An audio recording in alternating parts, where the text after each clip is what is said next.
And aloha, everyone. Welcome to the April meeting of the 2024 for Neighborhood Board Number 5, Diamond Head, Kapahulu, St. Louis Heights. I'm calling the meeting to order, and thank you all for coming today. We do have one vacancy in Subdistrict 3. Is there anyone in person or online who is interested in filling that position?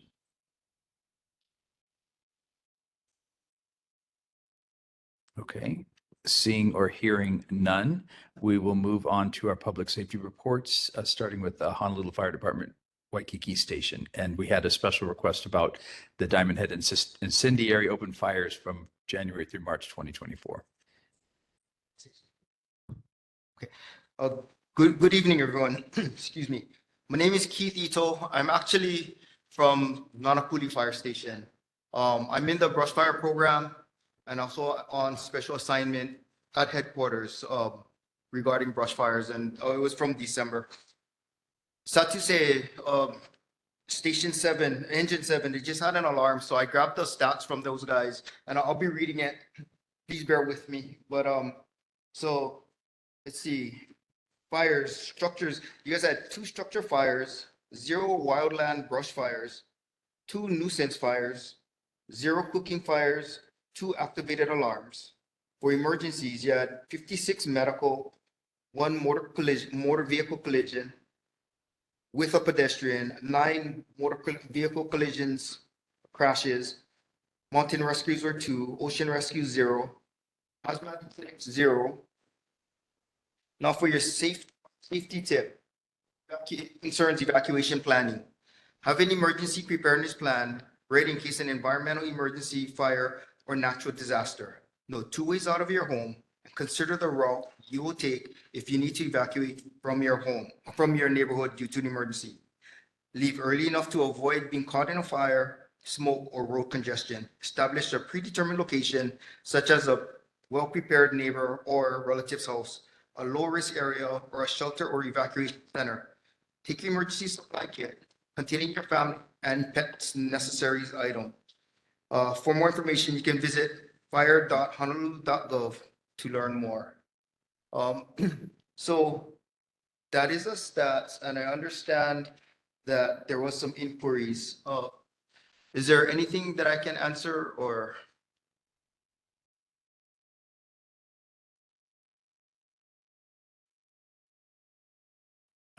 Is there anyone who has a question for the fire department? Margaret? Yeah. We got a report with detailed incidents of fires, and there were some fires on Diamond Head on the Mackay side. You know, from homeless camps. I think it was Catherine Conrad that reported it, and I think they sent it to you, maybe not to you, Winston, but there have been a few up there. Are those the ones that you were talking about? Because this was like, I think, April 4th. Is that a question for me or for the fire department? The fire department. Okay. I'm sorry, your name is Margaret? Yeah. Okay, Margaret, so what I had from our fire chief's office, they had pulled, let's see, so, sorry, let me see. Okay, so from January to April 2024, there was 4 fires. 2 brush fires and 2 rubbish fires. The brush fires, one was mountainside let me see, was on the Mauka side, multi-company response, 2 acres burned. The other brush fire, mountainside of Diamond Head across KCC, multiple response. The others were rubbish fires. So extinguished cooking fire and all cause undetermined. So a little bit background for cause undetermined.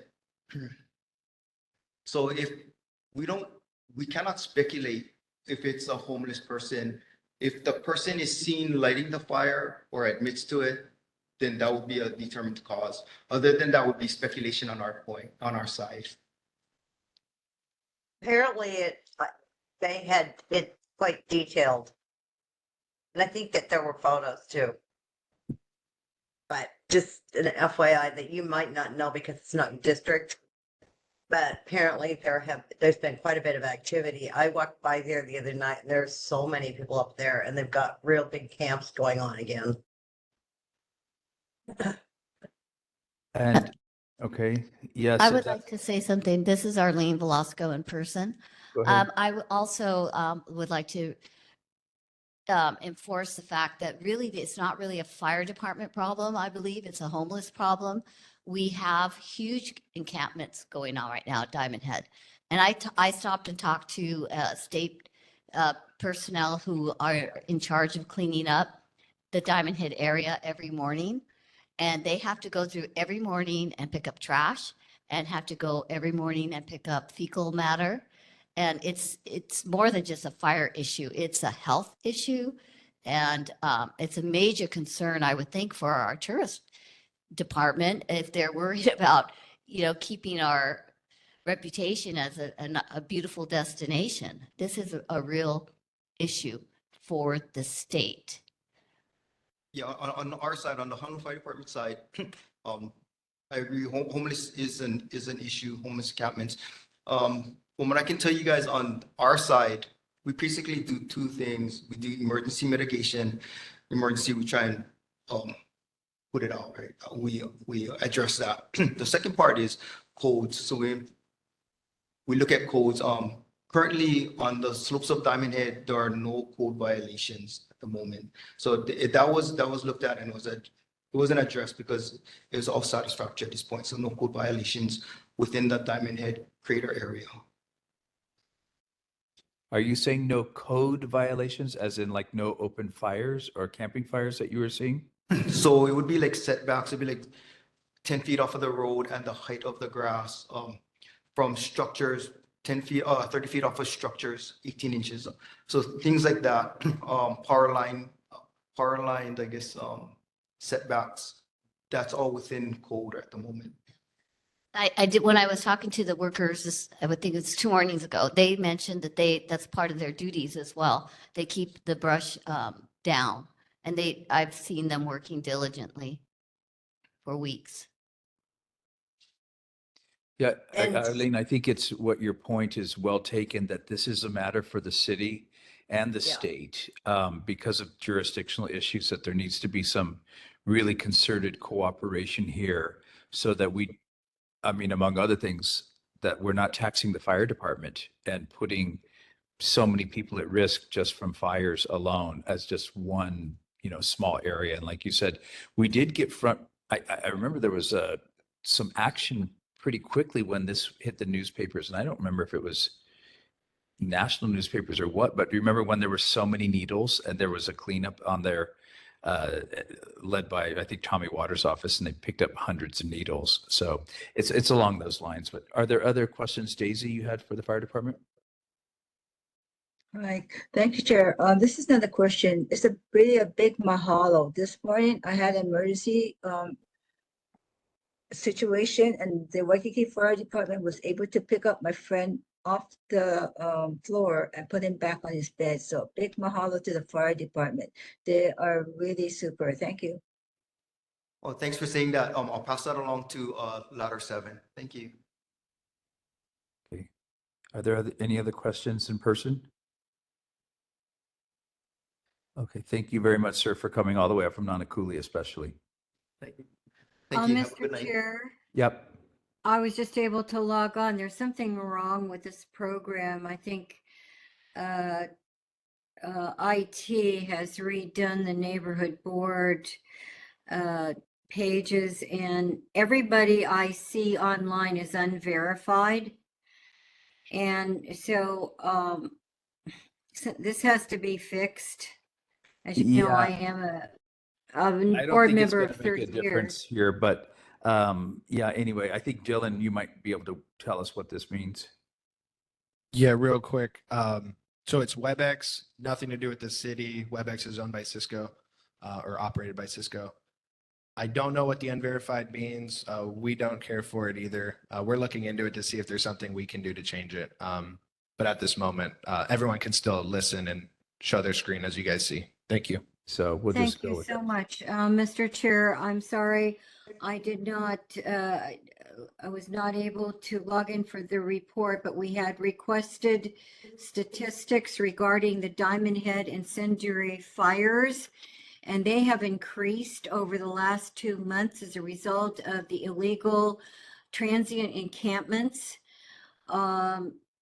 Was anything mentioned at the fire department's report Yeah, about this, or we just is it finished only, that. excuse me, is there only the notice that was posted today regarding what we had received with a photograph of exactly what is going on at Diamond Head?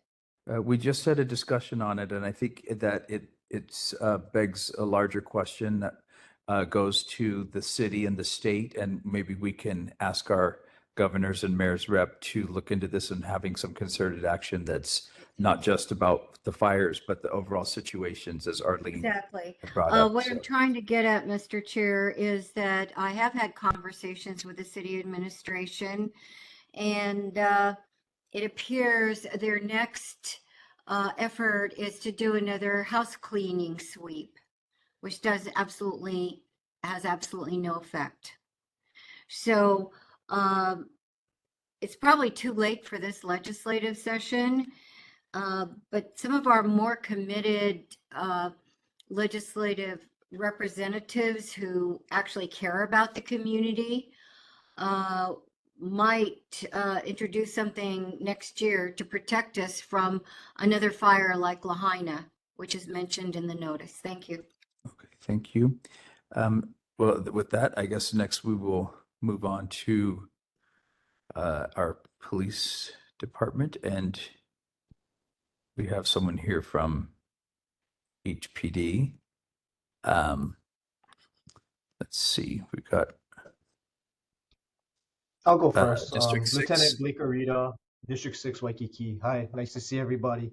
For this month's stats, we had 4 robberies, 9 burglaries, 164 thefts, 16 car break-ins, unauthorized entry to motor vehicles, 31 assaults, 3 sex crimes, 7 speeding citation, 1,999 parking citations, 1 loud muffler citation, and 27 park closure citations. And we had 4,500 total calls for service. And we did have a slight increase in thefts, and I think it's attributed a lot to spring break time. You know, we had a little bit influx in visitors, a little bit influx in beachgoers. So we have been doing some operations, especially around the Hilton Hawaiian Village area and the Lagoon area, because we've noticed, you know, when we're checking our statistics and our reports, that's kind of the area that we're targeting. So we did several operations over there with our undercover officers and our crime reduction unit officers. A follow-up on the Kapahulu traffic safety efforts that we've been doing. We actually made it our community concern project for the first quarter of 2024. And with that, that means that we utilize all of our patrol officers and some of our support unit officers to dedicate their time, either a part of their shift or just throughout the day, to enforce a lot of the speeding or like any type of traffic violations that, you know, can cause any type of accidents.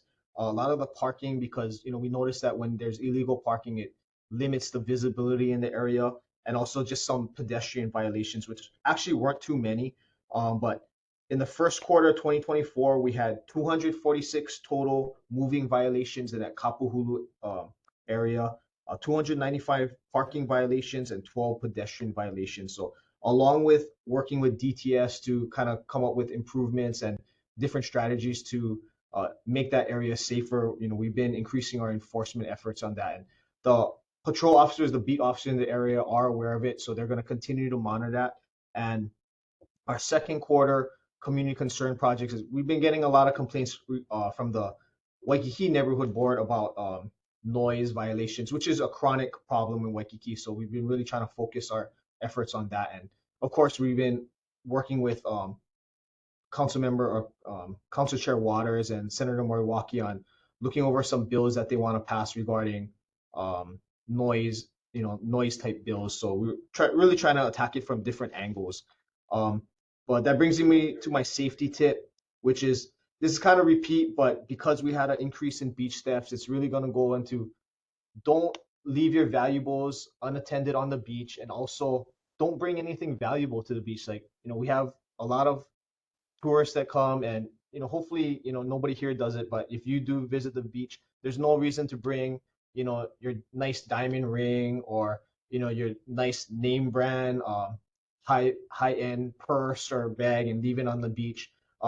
Towel, maybe a key or so, but nothing super valuable where it's going to attract attention and somebody's going to try to steal it. So that's a lot of things that we've been reaching out to the hotels, and a lot when we do a lot of our meet and greets, that we preach that to everybody, because of course we have a large beach area in Waikiki. But that's my report for this week. Any questions? Thank you, Lieutenant Rita. Is our questions for District 6 Waikiki Police? Yeah, it seems like quite common sense what you just said, but it's not. I often Yeah, see yeah. tourists, especially, they'll say, "Hey, Ma, did you lock your purse and the camera and the cash in the car?" Mhm, And they say, mhm, "What did you lie?" And then they take off and they come back, and guess what? So yeah, mhm. bears repeating. Yeah. We appreciate very much the efforts of your district and your newer is that captain down there? Is that so? Oh, well, we got actually a new Major James Slater, and a new I'm captain. sorry, Major. Your new Captain Major. Joel Yes. Gonzalez. So Yeah. we've been really just trying to work on everything. Yeah, but yeah, great thanks to them. They're really helping change the culture in Waikiki. So Yeah. Thank you so much. And thank you for coming today. Are there any questions in person that I might not be seeing? Okay. We look forward to seeing you next month. Thank you for your service. yeah, no problem. No problem. Thank you. And for District 7, Diamond Head, Kapahulu, St. Louis Heights, East Honolulu Police. I see Lieutenant Nishimura.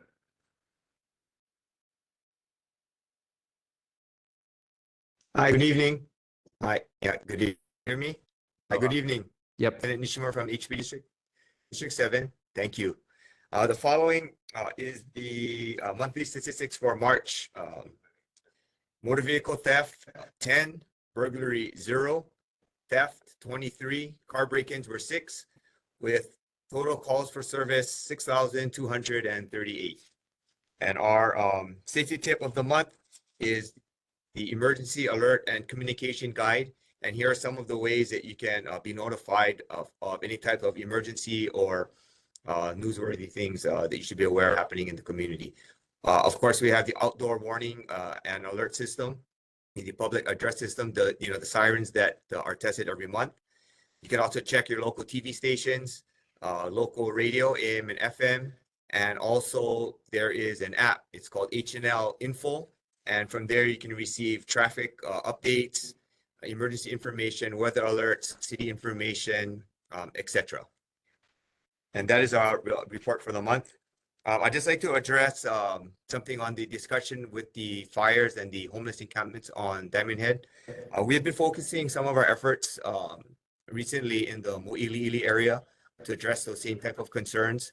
But I will pass on the concerns you have regarding the encampments on Diamond Head. So hope we can get some of our resources focused there in the near future. And also we are working in partnership with the state agencies and DLNR. So thank you. Thank you, Mr. Nishimura, Officer Nishimura. Are there any questions for Officer Nishimura? Ms. Matson? Thank you, Chair Winston. Thank you, Officer Nishimura. I really appreciate your report and your attention to the serious issues at Diamond Head. I have a separate question. I'd like to know if you have any information on the huge first responder response yesterday near Bishop Street with ambulances, fire engines. It stopped all traffic in the afternoon. I don't know if you have any inside information on that, but it was, people were quite terrified of what was going on.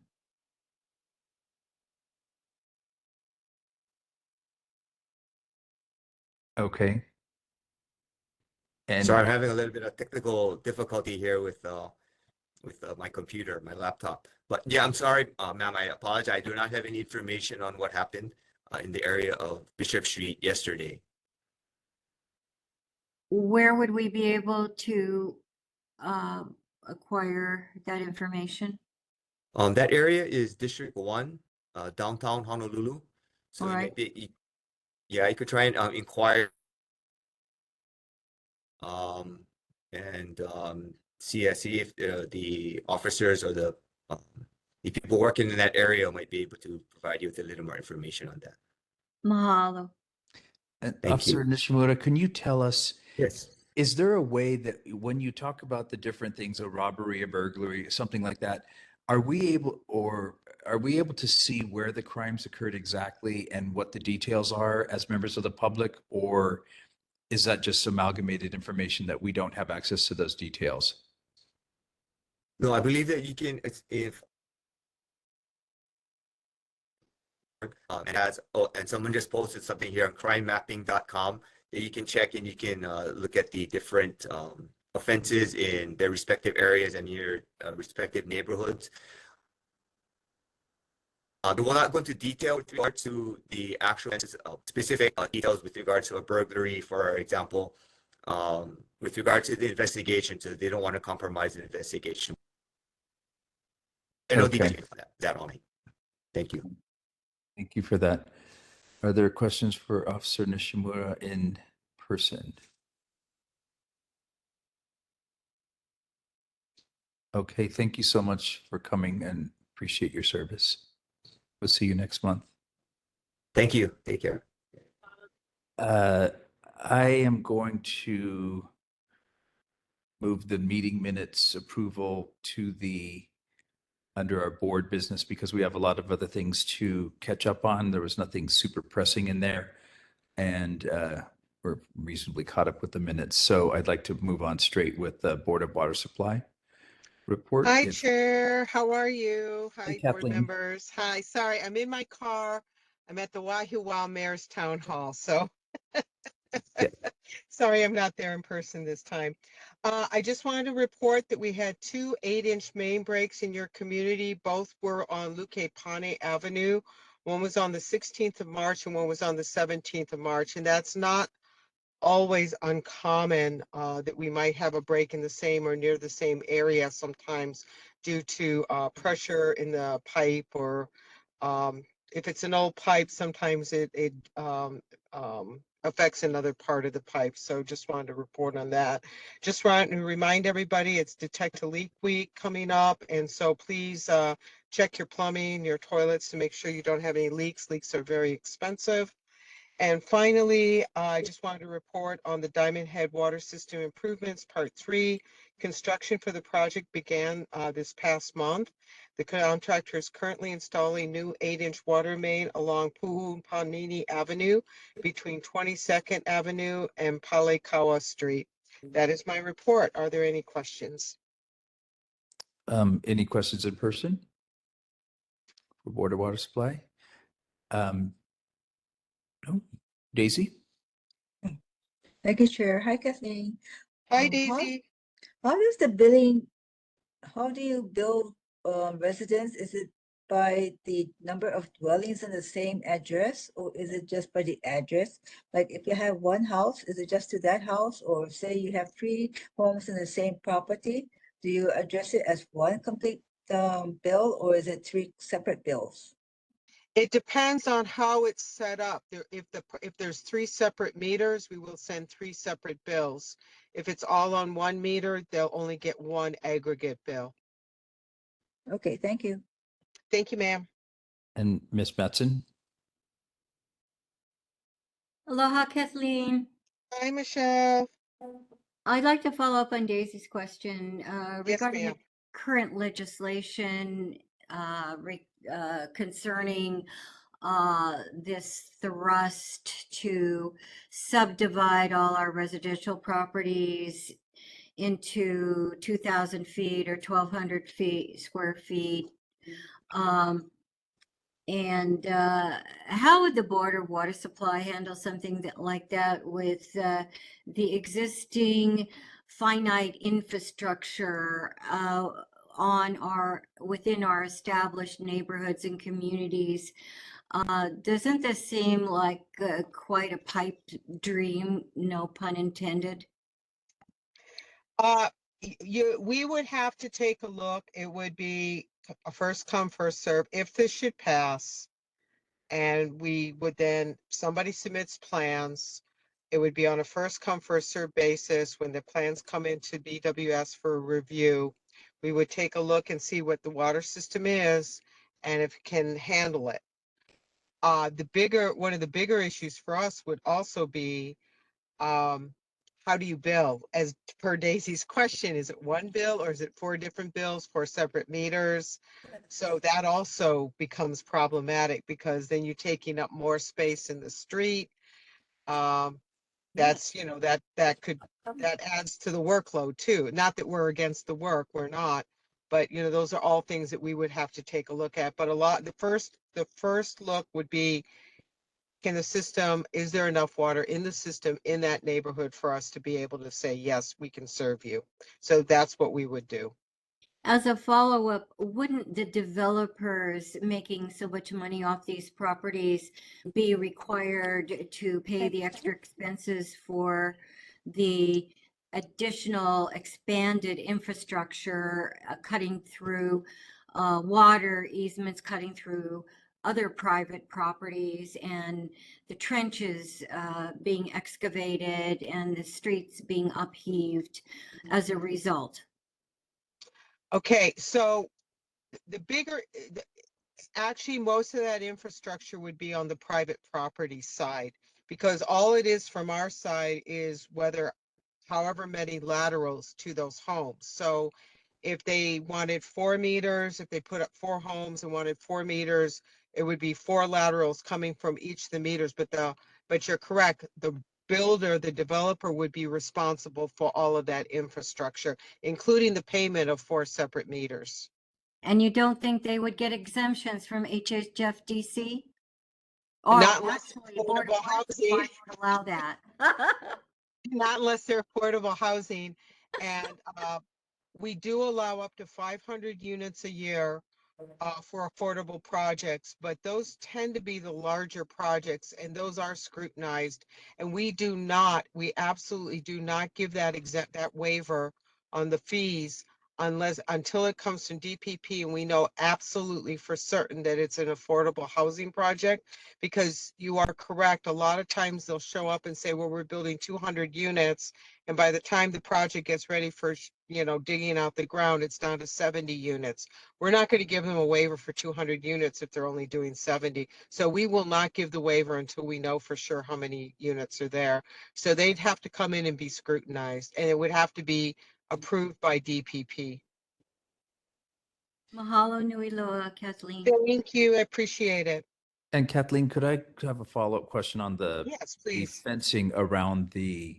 Oh, yes. I haven't forgotten. I just I didn't know, have I anything I new. saw it, I saw it yesterday and it looked like, kind of like, all the foliage had been clear cut on either side pretty severely, and it seemed to have maybe more of an impact even than the fence had. But I don't know, is that going to be replanted at least with some lower scrub? I realize you probably want We had visibility. talked about that. We had talked about that. The contractor is starting general prep site this week. So this was last week, and is anticipated to start actual painting at the end of this month. And no actual schedule is still pending various submittal approvals. Sorry, I should have mentioned that. I apologize. They're going to send me they sent me a copy of project notification letter, which I do know was sent to the board and to other interested individuals. If you want to have another on-site or meeting separate like we did before, happy to do it. Yeah, maybe it just was the foliage is now completely devoid of that. It reminded me of something like, I don't know. Yeah, so they had to do that because they have to get in there and paint. Remember, they're going to paint the fence. And then remember, we had talked about what kind of plants we're going to plant Okay, too. okay, maybe we'll do a follow-up. And as we know, it will all grow up again too. Okay, So okay. yeah, but they have to prep the area in order to get in there and paint. I got it. Okay, very good. Yeah. Thank you so much. Thank you. Thank you all. Have a good meeting in Wahiwa. Take care. Bye-bye. Aloha. And I don't know if we have Carol Hoshiko. Dean Hoshiko, are you here tonight? I see a Hoshiko, but then maybe that's Dean Hoshiko. There you are. Aloha. Yes, I am here. Aloha and Chair Wells, members of the board, and friends and neighbors. I do have some slides. I don't know if I can just show those very quickly if I can put them up. Let me try.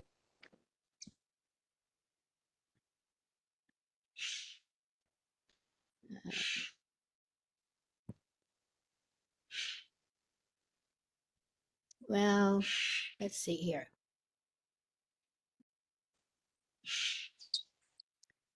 Okay, I won't read this to you, but essentially what the wording says is there's a lot of work that's been done putting the slabs down, and the curbs and sidewalks have been progressing very well. The stormwater detention chamber's been put in. The rock wall, terrace gardens are in progress. The restaurant and aluminum doors and windows are in progress on the auditorium, and the exterior sheathing is in progress. And where you'll see a lot of work that's been done is actually on the Innovation Center, which is this building here, which is right next to the existing classroom lab. And the Innovation Center has metal roof panels, and the siding has been progressing along real well. And I guess that's the biggest change that I've noticed since I was out of town for a couple of weeks. And that's really all that I have to report on the Culinary Institute of the Pacific.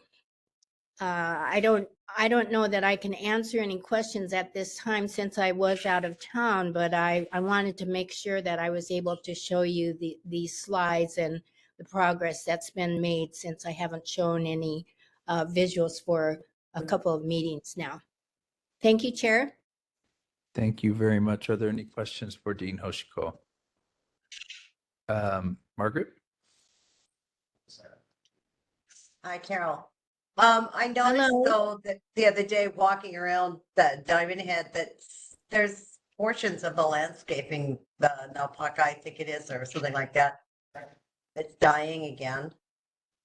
And it's really kind of sad to see. You might want to take a good look at it from the street side.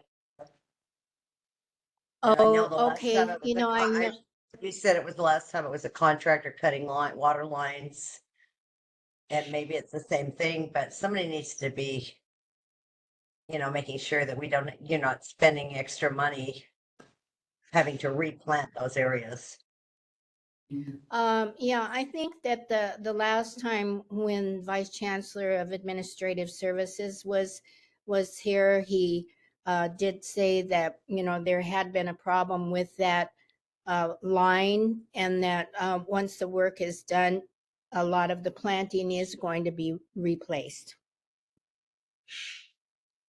Unfortunate, but that's what happened.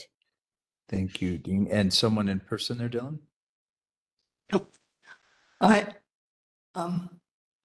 This is Laura Ruby. Carol, I have a quick, Laura. first of all, I just want to say that the progress on the buildings are going along very well. But as you know, I ask every time, how about trees? And I would really like to see the mature trees, and especially, we were talking, oops, this went off, about the mature trees. So I'm hoping that the landscape people will be really, really looking for many, many trees. Thank you. Okay, thank you very much, and I will be sure to pass that along to the group again. Thank you. And Ms. Matson? Thank you, Chair Woodston. Hello, Carol. Welcome. Hi, Michelle. Thank you for joining us. I had exactly the same question as Margaret. Oh, what are the plans for the devastated landscaping that was destroyed by contractors? It was so beautiful when it was first planted, and it really enhanced the area and Diamond Head as the monument around the facility. And the concern is, how long is this going to take, and where is the funding coming from now that it has to be completely redone? And the second item is, as you know, as a member of the Diamond Head State Monument Foundation Board, that and all the history, that originally in King Kamehameha's time, there was indigenous sandalwood, an indigenous sandalwood forest at that location. And I was wondering if that a portion might be created. We know that the hybrid sandalwood actually overrides the indigenous, which is a problem. But has any horticulturist looked into actually propagating, planting, and protecting indigenous sandalwood to bring it back to Diamond Head? Okay, Michelle, I can bring these questions back to the campus, and then also the people who are planning the replanting of the landscaping. And perhaps I can talk to Mike Ross and the indigenous plant group on our campus regarding your question about the indigenous sandalwood. I know we have a very dedicated group of indigenous plant faculty on our campus, and I will ask that question if that's something that they could look into doing. As you know, they have been providing some seedlings to and for Diamond Head. So I will ask.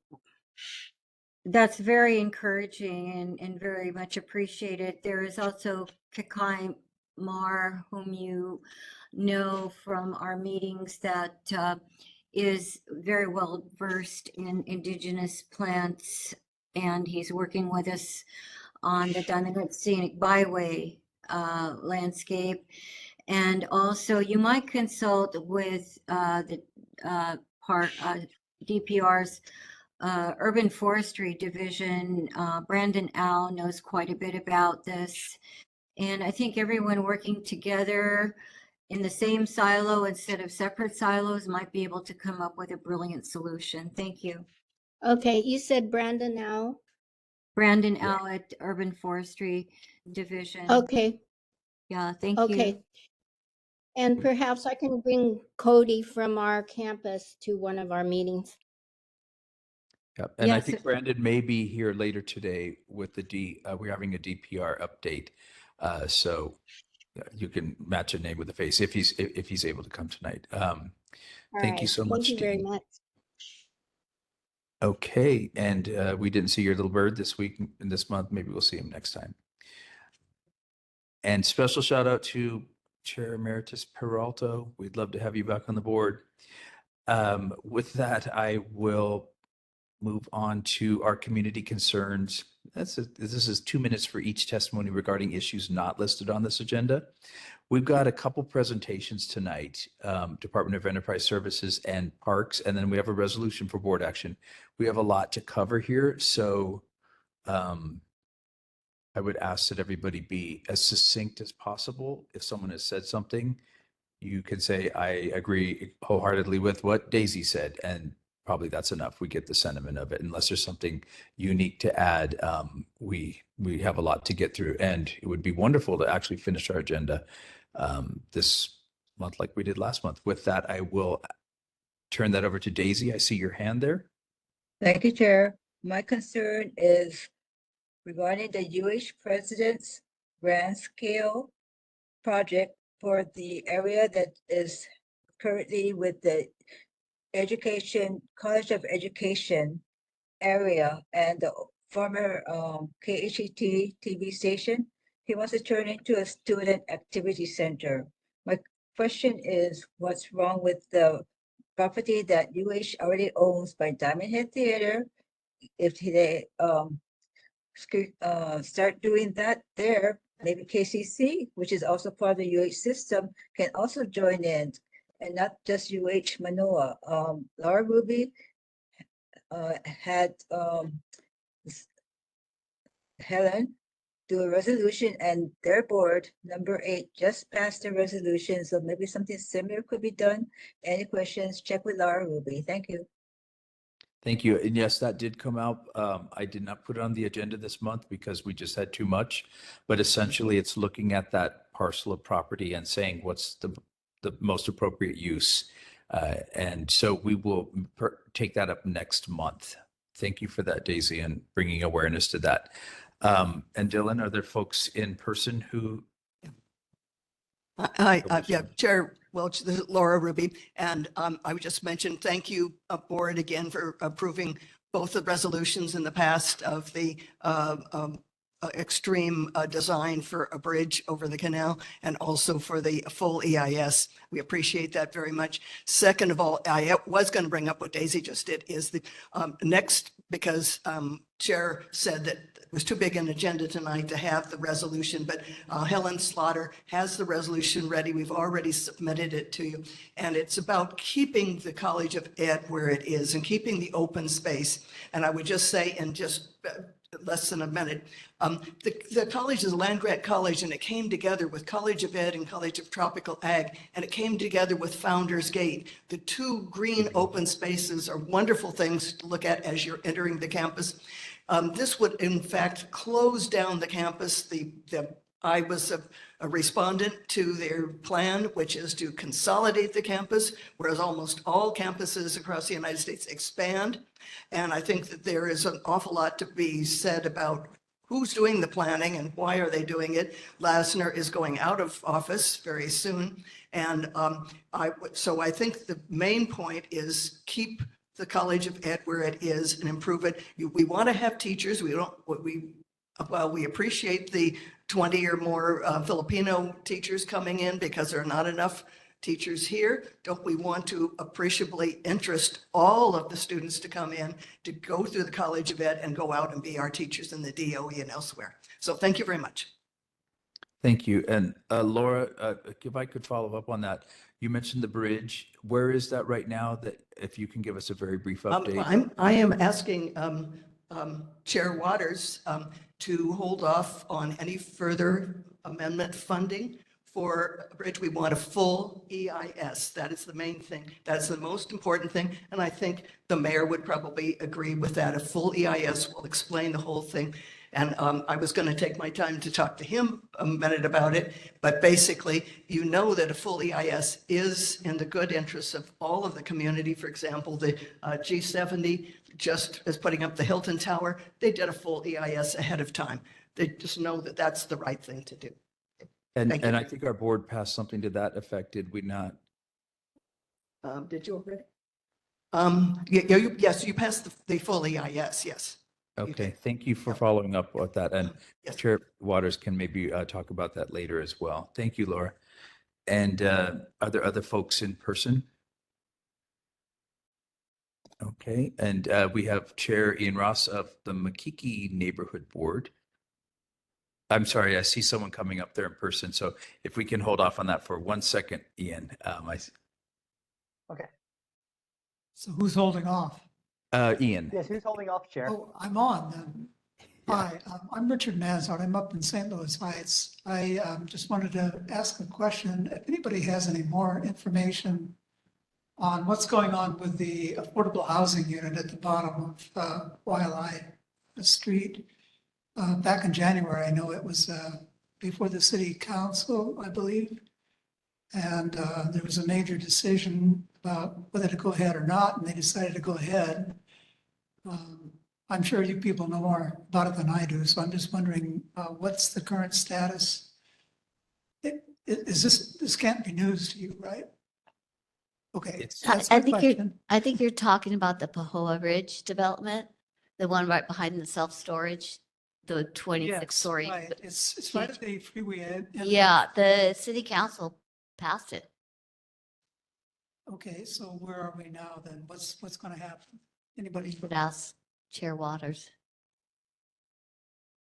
Yeah, and I think that's something maybe Chair Waters can, if you're, since he's right there, he could update you on that. I am as right well. here. So they have to go through the permitting process. You're right, the city council did approve it. It's 60% AMI, affordable housing project. So you have to go through the permitting process through DPP. I don't know how long that will take. We're trying to get DPP to be as efficient as possible, but it's really up to them. Any follow-up questions? Yeah, I have a follow-up question on it. You know, when I sat through the city council meeting that they approved it and I've studied the plans, there is absolutely no green space allowed on that piece of property. And how is that allowable when there's a big push for sustainability? And, you know, it just doesn't square with me that this is being allowed. Well, if you're, well, 201H projects, right? 201H law, it's a state law. It actually sets aside, you could set aside all the zoning, all the basically environmental laws, height, density, parks, all that's set aside. So, you know, and we have to do it within 45 days. Otherwise, it's automatically approved. That's in the state law. I've actually brought it to this board's attention a few times. And maybe we could even pull it up, HRS 201 subsection H, and we can all see it on the screen and read it together. It sets aside all of that stuff. Mr. Chair, I'd like to comment on this. Okay. As a Planning and Zoning Committee Chair. Okay, yeah, well, I mean, we're sort of getting off of topic, but go ahead and because it's a You community concern, requested but a response, and 201H allows for certain exemptions and I guess, well, zoning regulation exemptions as well as permitting exemptions. However, this particular project still has to go through the funding process at Hawaii Community Development Corporation. They have to stand in line for funding for their affordable housing projects. So it cannot go before the DPP until they get their funding. Also, they should have a required EIS because they are in a flood zone, and that has been brought out since the hearing at City Council that was fast-tracked through by certain council members. And we need to stay on top of this because there is a legal situation here. Thank you. But I just ask everybody, if you have a smartphone, simply Google Hawaii Revised Statute Section 201 subsection H. You can find out for yourself exactly what that says. What Member Mattson was talking about is true.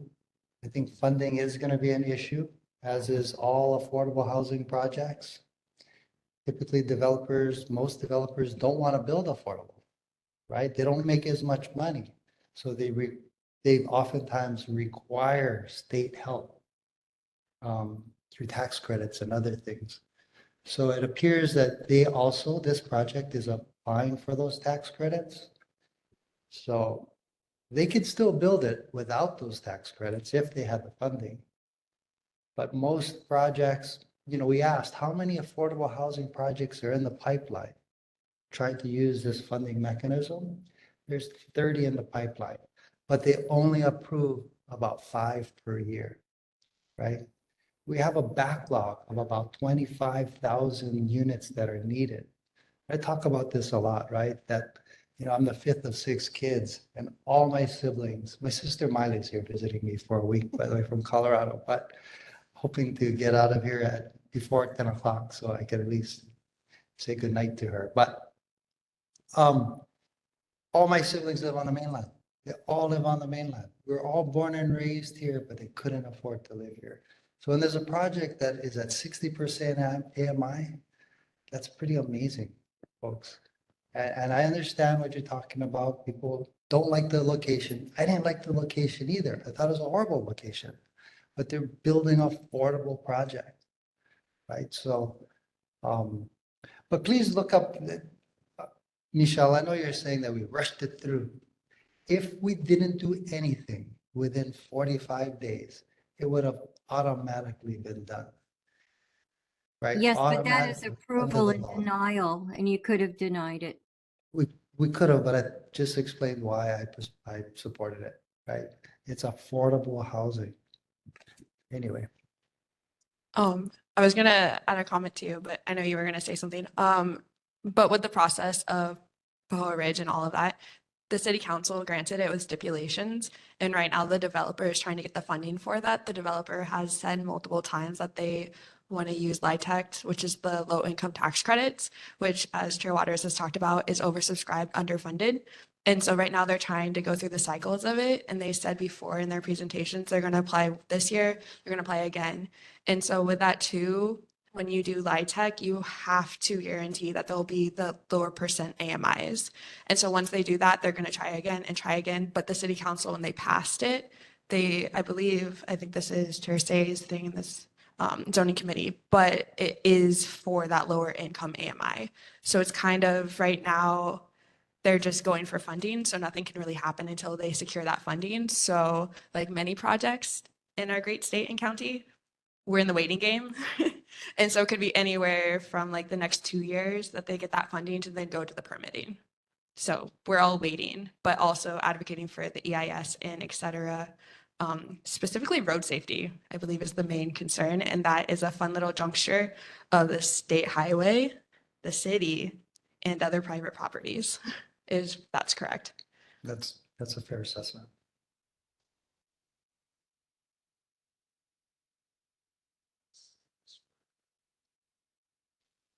Thank you, Chair Waters. I know this is a topic that takes up a lot of your time.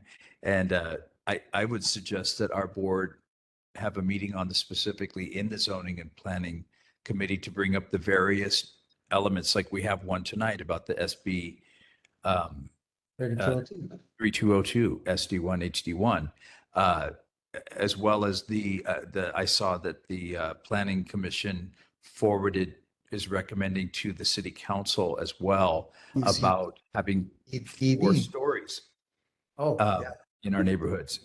So perhaps we can move some of this discussion to a zoning and planning committee where we can discuss it more in depth and understand and come back and have a report to the entire board. But it's not going to be solved, and we have so many things to work on. But I'm sorry, Chair, did you want to say something, Chair Waters? No, I can wait till it's my turn. I think Linda Wong wants to say something. I just want to comment briefly because I've had so many complaints about this. The public can't understand how come there's even affordable housing being crammed in such a small area, and they just can't get it at all where it's planned. I believe you said you were going to help us on this if we really wanted to do it, and if we show up and do our part. I think we have done that, but yet you still approved it. So I would say with our resolution, our neighborhood board completely disagrees with you. I respectfully disagree as well. I mean, there is a housing crisis here. And people are leaving, local people are leaving, as I mentioned, my own family. And it was a tough decision. It really was. But we gotta build places for local people to live. We're in that particular spot is in the primary urban core. There's a primary urban core development plan that's currently going through. So that's where the general plan, right, has said that's where we should develop primary urban core as well as EVA. So there's a lot of public sentiment against it, and I'm getting a lot of complaints, and that's not what you said you do. So I'm disappointed That's in not that. true. I listened to everybody's concerns. When we wanted to go and be in a different district, you said, I will support you, but you have to show up. And this all ties That's together. not done yet. If you want to do that, we have to amend the general plan, which then would amend the primary urban center development plan. Then you have to amend yes, you do. Then you have to amend the East Honolulu Sustainable Communities Plan, which, by the way, I think members of this board and or Kahala board have gone to their various neighborhood boards in the district. And unfortunately, people from the rest of my district don't want to include these areas in the East Honolulu Sustainable Communities Plan. So I'm sort of stuck, right? Most of my district does not want to include Kahala and Diamond Head and Kapahulu into East Honolulu. I mean, that's a fact. So please come to the Hawaii Kai Neighborhood Board, Coolio. I already talked to Rich Turbin, Please do. the Yeah. chair of the Kahala Neighborhood So Board. the solution was, let's work on the primary urban core development plan, right? I think I that, just wish you wouldn't say that you're going to help us when you don't. I'm trying to help you. Chair Winston, I'd like to clarify something, please, as the Planning and Zoning Committee Chair. Number one, people are moving away because developers are developing higher end residential units that raise everybody's taxes. And that will happen in the residential areas as well if there is higher density. Then when we go into this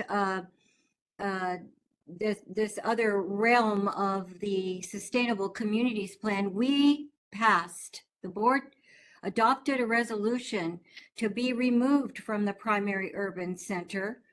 That is the entire community district of 3 communities, Diamond Head, Kapahulu, St. Louis Heights.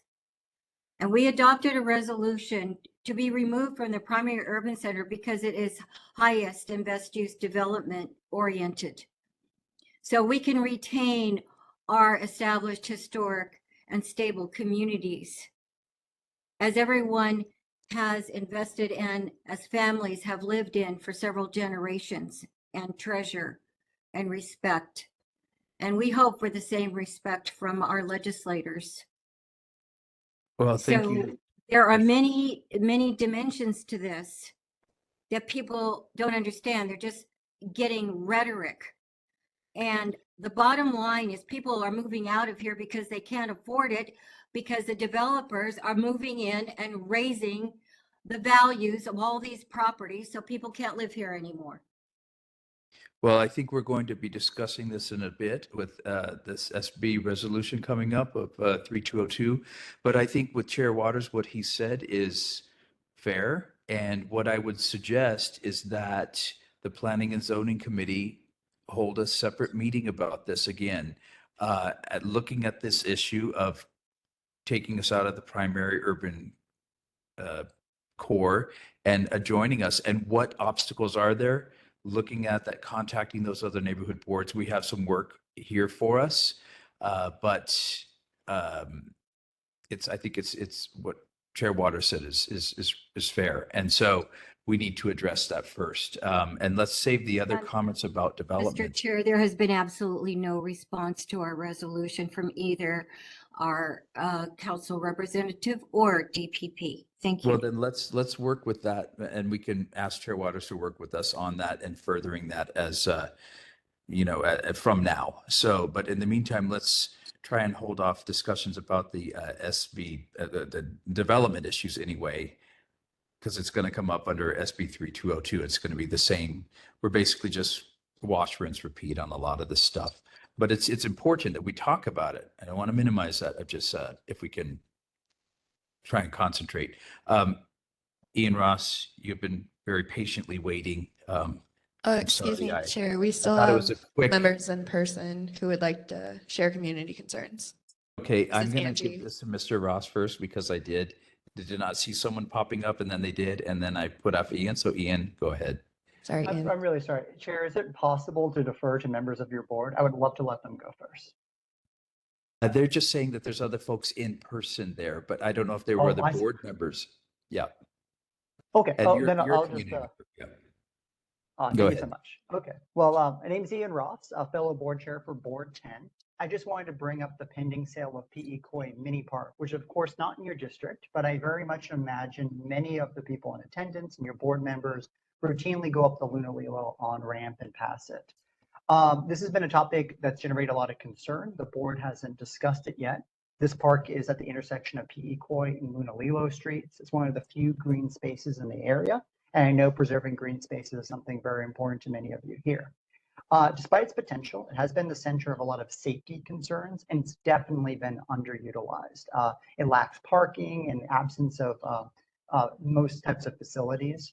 It's just under 5,000 square feet, and it hosts a Biki station and a tree. That's about it. It's currently, the city and county of Honolulu are proposing the sale of it for $112,000 to RC Ventures. The owner owns the adjacent lots, and they're citing this as a remnant property from a road widening project some many years ago. So over the years, the neighborhood board for our area has explored different uses. I was a huge fan of making a dog park, but it doesn't meet the minimum size requirements. The city says it would be really difficult to maintain. So I think a lot of project ideas would have to be community maintained if we wanted to push an alternative. Maybe a community garden, for example, as I emailed with the chair. But I think this resolution raises a lot of questions about stewardship of our public spaces. When do we sell this remnant lots? When do we give up on green spaces? Can you turn things around when there's a lack of maintenance or an abundance of crime in the area like we're seeing? And we're going to get into these questions at the Makiki Neighborhood Board meeting on April 18th at Makiki District Park. We start at 6 p.m. Everyone here is invited to attend, especially if they have ideas or want to weigh in on green spaces. I think we're going to have a lot to discuss. So with that, I think I'm at my 2 minutes. So thank you for letting me speak on this, Chair. Thank you very much, Chair Ross, and we will look forward to your meeting next week on the 18th. And those, I'm sorry for, let's go back to the folks in person who had a community concern or comment.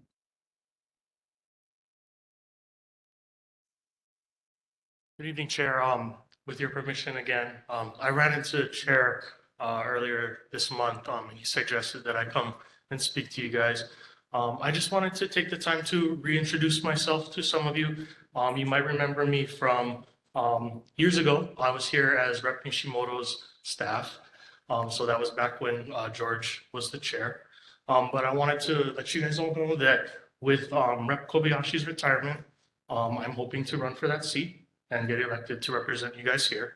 My neighborhood board is the Kahala board, but I just wanted to let you know that I'm available. I'm still doing the same work. I was at the state legislature for 7 years. Now I'm at the city doing similar things. And I'm just introducing myself. Yeah. My name's Kevin Wong. Sorry, getting ahead of myself. But yeah, I just wanted to let you guys know that I'm here. If you want to talk after the meeting, I'll be available. And I tried to keep it quick because I know you have a lot of stuff to do. Thank you, Kevin. Yeah, so we did, I did run into a number of folks who are interested in filling Bert Kobayashi's big shoes as he retires, and have invited them to come here and announce themselves. I've also suggested that we have a joint information, you know, what do we call it? Not a, like a candidate forum that would join with the various neighborhood boards that are also under Bert's current area at a town hall. People submit their questions in advance for each of the candidates to have a fair amount of time to respond to the various questions that we have as a community. That's something that we would do before the elections happen in July. So if there's people that are interested in helping with that, let me know and we will go from there. Are there other folks in person there who have a community concern or comment? Yes. Aloha, everyone. Is the mic working properly? Wonderful. My name is Brendan Schultz. I'm a resident of Makiki. I'm going to be running for the District 5 election for Honolulu City Council. So for most of you, that is the neighboring city council district currently occupied by Mr. Calvin Say. But if you live in St. Louis Heights, I will be on your ballot this coming August. So feel free to chat with me afterwards, and you'll be seeing me for the next few months at these meetings. Okay, thank you very much. Are there others in person who wish to say a question or comment? Okay, and Ms. Grandinetti, Tina? Thank you. Thanks, Chair Welch. I am one of the other candidates hoping to run for District 20. This is my neighborhood board, actually. I live in Kapahulu. I'm running because, you know, a young 34-year-old, not that young, local girl trying to live and work and start a family in Hawaii. And I really believe I really believe in fighting for policies that put people before profit and protect the community that we all really love. I currently work as a postdoctoral fellow in housing policy at a national institute called PolicyLink. We focus on advancing economic equity across the country, and I think my biggest passion is kind of exactly what we've been talking about tonight and over the last several neighborhood board meetings, which is people-centered solutions to the housing crisis. I did my PhD on our housing crisis, working and learning from people experiencing the pressures of our housing market, whether that's small business owners in Kaka'ako or houseless folks in Pu'uhonua o Waianae. I most recently worked with the Honolulu Tenants Union to try to stop the eviction of the Kapiolani Village tenants to make way for Ku'ilei Place. And then when we failed at that, try to get them more support, which Councilmember Tommy Waters advocated for with the developers. I also served 3 years in the Office of Representative Amy Peruso and was really passionate there about making sure community voices were heard at the legislature. And in my non-professional life, I've done a lot of grassroots work. I was part of the coalition to shut down Red Hill, and I've taught political science classes at UH and at Roosevelt High School's early college program. Really just love our community and see this as, you know, hopefully one more way to show that love. I really wanted to be there in person tonight, but I was door knocking and I got bit by a dog, so I had to go to urgent care. It was just a little bite, but I got a little paranoid. So I hope to be at the next one in person, and I'm really looking forward to the forum that Chair Welch was talking about. I think that'll be a great conversation. Thank you for having me. Oh my goodness, well, I hope they took care of you at urgent care. It was just a teeny bite, but still, no, and it's wonderful that we have some qualified, interested people running for this position. So we will hold a separate forum so that you can get to know them better.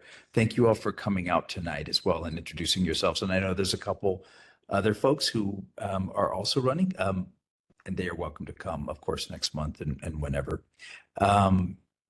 With that, are there any more community concerns or that we have not covered that are not on issues on the agenda? I do have one, and it was from one of our board members. Alex Khan could not be here tonight.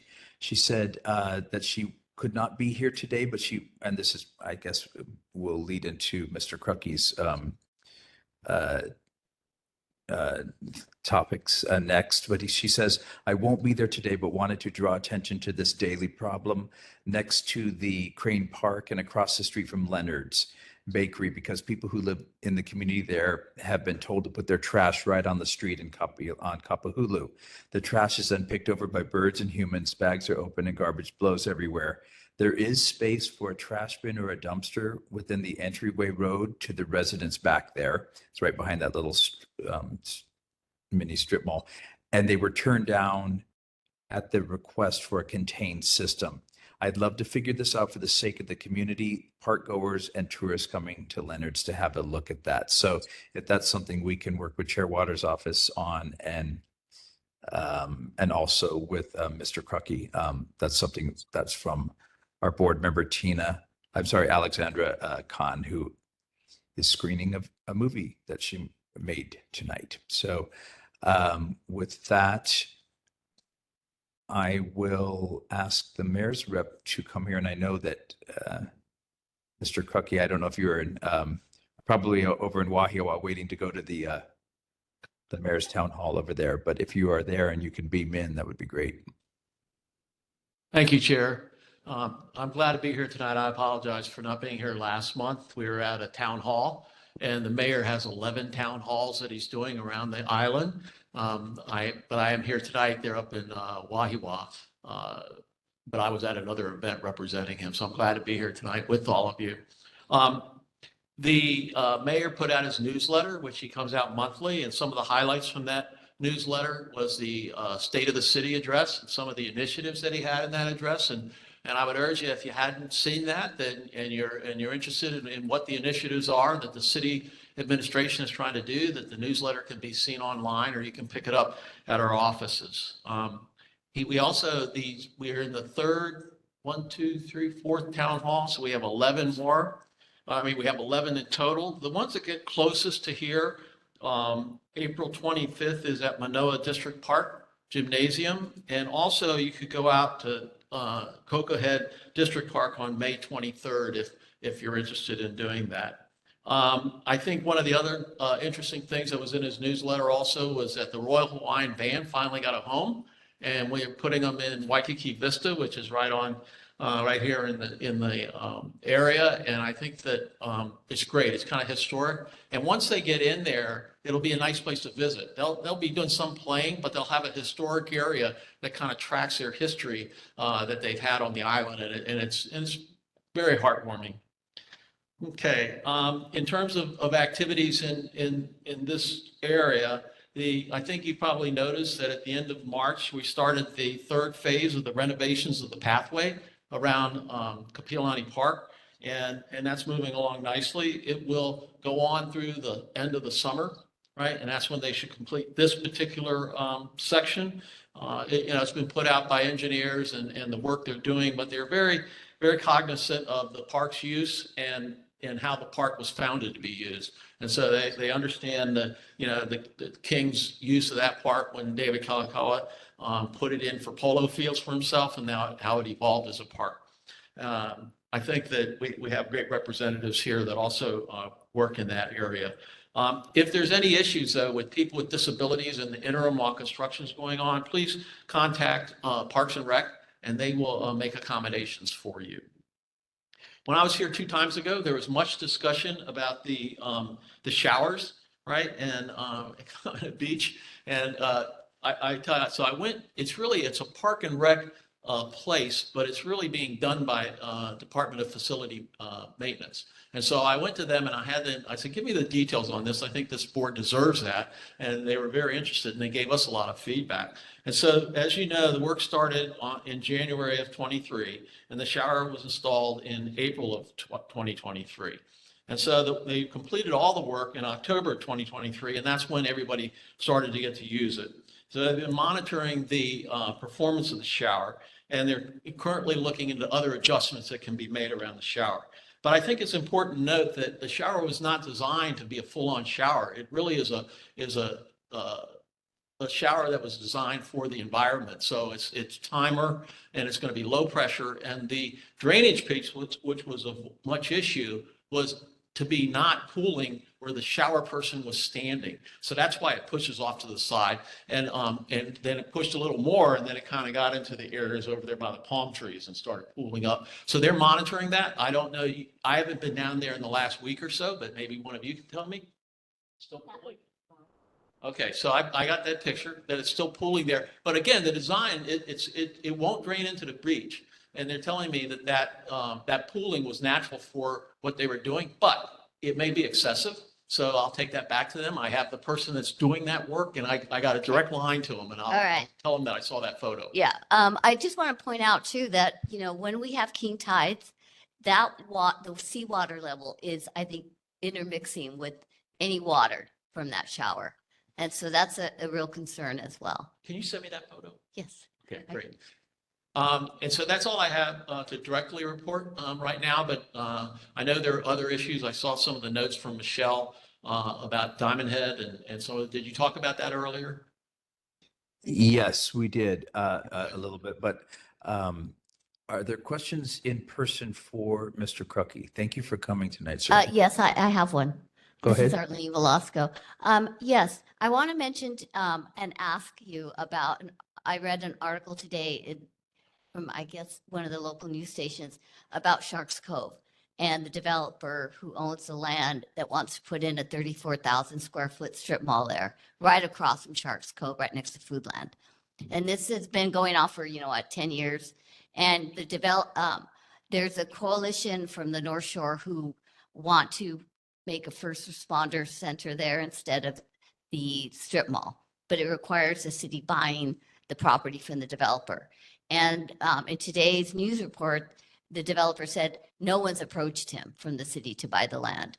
So I'd like to get a comment from the mayor on that. And what's the mayor's position on supporting a first responder center, which is what the community up there really wants. And as far as people living here, I mean, I go to the North Shore and swim in that area. And if I get into trouble when I'm swimming out there, I would love to know that there's an emergency response team there for me. Yeah, I don't have an answer on the actual buy of the property, but I have been in meetings on that subject. And we also are going up to do a town hall up in the area discussing it. The first responders, it's a tough, they really want to be there, first off, because it's a long haul on that road. And if that road gets blockages, which it does, then, you're stuck and the community can't be served. So those are the discussions I get in, and we'll be up at the town hall up there. But I'll note that and ask the mayor, and Department of Land Management, what does the property buys about where they're at currently with that, and get back to you. Okay, great, thank you. I would add on the Diamond Head slopes that above the road is state land and below the road is city land. So it kind of makes a game there. So we are currently planning a joint effort up there in enforcement and cleanup where the state and city will do it at the same time. And other folks with a question in person for Mr. Crucky? Hi, Director Crucky. I just would like to say that the mayor's budget is coming up for review. He had put in, well, actually, CM Say had put in about an amendment having to do with a bridge over the canal. I would hope that the mayor would see to not have that at zero spending and not be put into the budget, and to emphasize that a full EIS is necessary. It's very much necessary. And I would just say, parenthesis, the G70 people that are doing the Hilton building, they did a full EIS before anything ever started. It should be a normal course of events is to have a full EIS before any kind of planning or development takes place. Thank you. Thank you, Laura. Are there other folks in person with a comment, question for Mayor? Yes, thank you. Thank you very much for following up on the Diamond Head shower. I'd just like to say that it was in motion for 2.5 years, not 2 months. What about 2.5 years? You can ask Councilman Tommy about it. We were working on it for 2.5 years.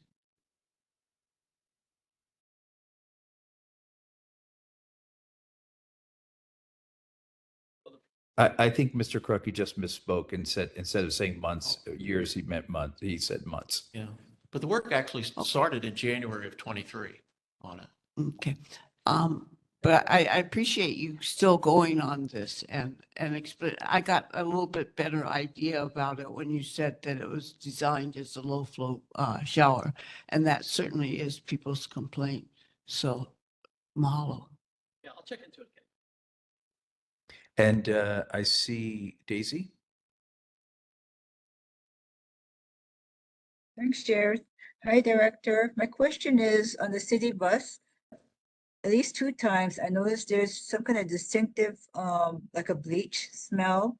I'm not sure what type of chemicals is used to clean the buses. I don't know, is it OSHA safety? Or is it a chemical that they should not be using because it was a smell that's similar to Clorox, but a little bit stronger. And I noticed it twice, so I'm just concerned because the bus driver and the passengers need to sit in the closed bus, and if it's going to affect someone with respiratory problems, it may be a question. So if you can ask OTS if they're using something that's really safe to use for the city buses and to be for passengers and the driver to be in that enclosed area, I would appreciate. Thank you. Thank you. We'll look into that. And Tina, did you have a question for the mayor's rep, Mr. Cookie? I think your hand might just still be up. If not, we'll get back to you. Sorry about that. That was a mistake. Thanks. Okay, no worries. Okay, and Margaret? Anton, today in our emails, we got a chronological email about what was going on with the showers, the issues with the showers, and it's not good. A lot of the flooring that was supposed to be porous isn't porous. The water goes on and on for 10 minutes with lots of, people are back to their cars after they've washed off their surfboards by the time that the water turns off. And they've decided that they're going to re-examine the process. And who is doing the design, the RFPs on this? Whoever it is, we really need to have somebody that's going to take it from point A all the way to Z and be accountable for, its working condition, because it's not. And apparently they had to take out the filters, flooring was wrong, the pipes were incorrect, and they've got the same showers planned, and they actually had a diagram of the rest of them planned, and I'm not sure that you got that. But it's a mess. I'll go down and take a shower there. Check it out. Well, That's it's what- not, it's not, I mean, it really is, it's embarrassing, I think, for the mayor Okay. to have, because they had the big celebration and, and the blessing and all of this, and it's not working. I People are agree. really upset about it. Okay. thank you. Jackson, did you send that to us? Did Jackson Coley send that to us today? Somebody did to me, What's that? to us. I thought it was to the whole board. Yeah, it was from the neighborhood commission office, I believe. Yeah, and it's really, I mean, there's down the beach where they have the plumbing, apparently because of the levels of how the plumbing works, somebody flushes a bikini or a wad of toilet paper down the toilet, then it clogs up and the drains have to go, or the water has to drain upwards. And so they have to do this whole rehab of the system. So you really need to get some good people in there. And one of the older workers, probably lower level workers, he knows exactly what's going on and what would do to fix it. And it'd be really great. I mean, it's just kind of, I don't go down there a lot, but just listening to people this morning about what was going on with it, how the water doesn't turn off at all. I mean, you were worried about the power of the shower, and it's not happening. Margaret. And Miss Metzen? Me? Michelle Metzen? Oh, Thank you, Chair Welch. Thank you for joining the meeting tonight, Anton. It's good to see you back. I have 4 items to bring up here regarding your report. And first of all, another item that we got on our materials drive for the board meeting. It is an announcement of a hearing for an SMA major permit in the Diamond Head Special District on the shoreline, and comments would be received no later than Monday, April 9th, which has passed. Therefore, our board never had a chance to review or comment on this special management area permit which provides for a two-story residential development on the shoreline. So I'd like to know why we are getting this information after the fact, and why our board was not apprised by DPP and given a presentation in a timely manner. Secondly, you mentioned the Royal Hawaiian Band. They've always had a home at the Waikiki Shell, which is a historic building within Kapilani Park, which is a registered historic landscape, which was dedicated by King Kalakaua in 1877, not for his own purposes, as was expressed. Let's see, we heard polo fields for himself. He had traveled to Europe and America, as it was then, and viewed the Victorian parks, the large, exquisite Victorian parks. And he came back and he said, if we could only do just a reflection of what is in Europe and America. And that's what happened. He dedicated Kapiolani Park in 1877 to his queen consort, Kapiolani. And he not only had the polo fields, but bridle paths and the lagoon where people rode for picnics to McKee Island, and they planted the ironwood trees, and those were planted by Archibald Cleghorn. And all these things were done for the people, to make a beautiful park for the people. And it was subsequently, after the overthrow, placed into a charitable trust for the people forever by William G. Irwin, who negotiated with the Republic of the territory. And that's just a brief description, but the question is, why is the historic Royal Hawaiian Band being moved out of the historic Waikiki Shell into some vista place? What is historic about that? Okay, was that the question? Okay, and And the last one is Diamond Head cleanup. Everybody seems to be really promoting this Diamond Head cleanup. It's merely house cleaning for the homeless encampments, as we mentioned before in the meeting. They go right back, so it's a wasted effort. There has to be a solution. Thank you. okay, that was a lot for you, Mr. Crookie. I think you could get. Yeah, well, I had my good friend Dylan taking notes on that, but one response about that piece about the park is go to the trustees have their meeting and it's public, and you can go and be part of that process. And I would suggest that that's another avenue for you, not just the administration and the Parks and Rec. We have been there, and there has been no discussion about moving the Royal Hawaiian Band, so we'd like to know more about the purpose in that, and perhaps our new director, Dita Hollifeld, could charmingly inform us. Thank you. Okay. Okay, and someone else there in person, Dylan? Yes. Sorry, real quick, Linda, I did want to respond to Michelle's first comment about the SMA permit notice from DPP. I believe that development did come before the board several months ago. Yeah, there's a lady that spoke to that. She presented, that might be in a past drive for that information.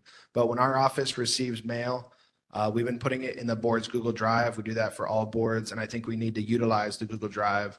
Instead of bombarding you with emails about every news release and everything we get, it's a central database library, essentially. So if we can get all the board members to check it, we can also upload documents well ahead of the meeting. But that notice was uploaded by myself on April 1st or earlier. So there was at least a week of notice.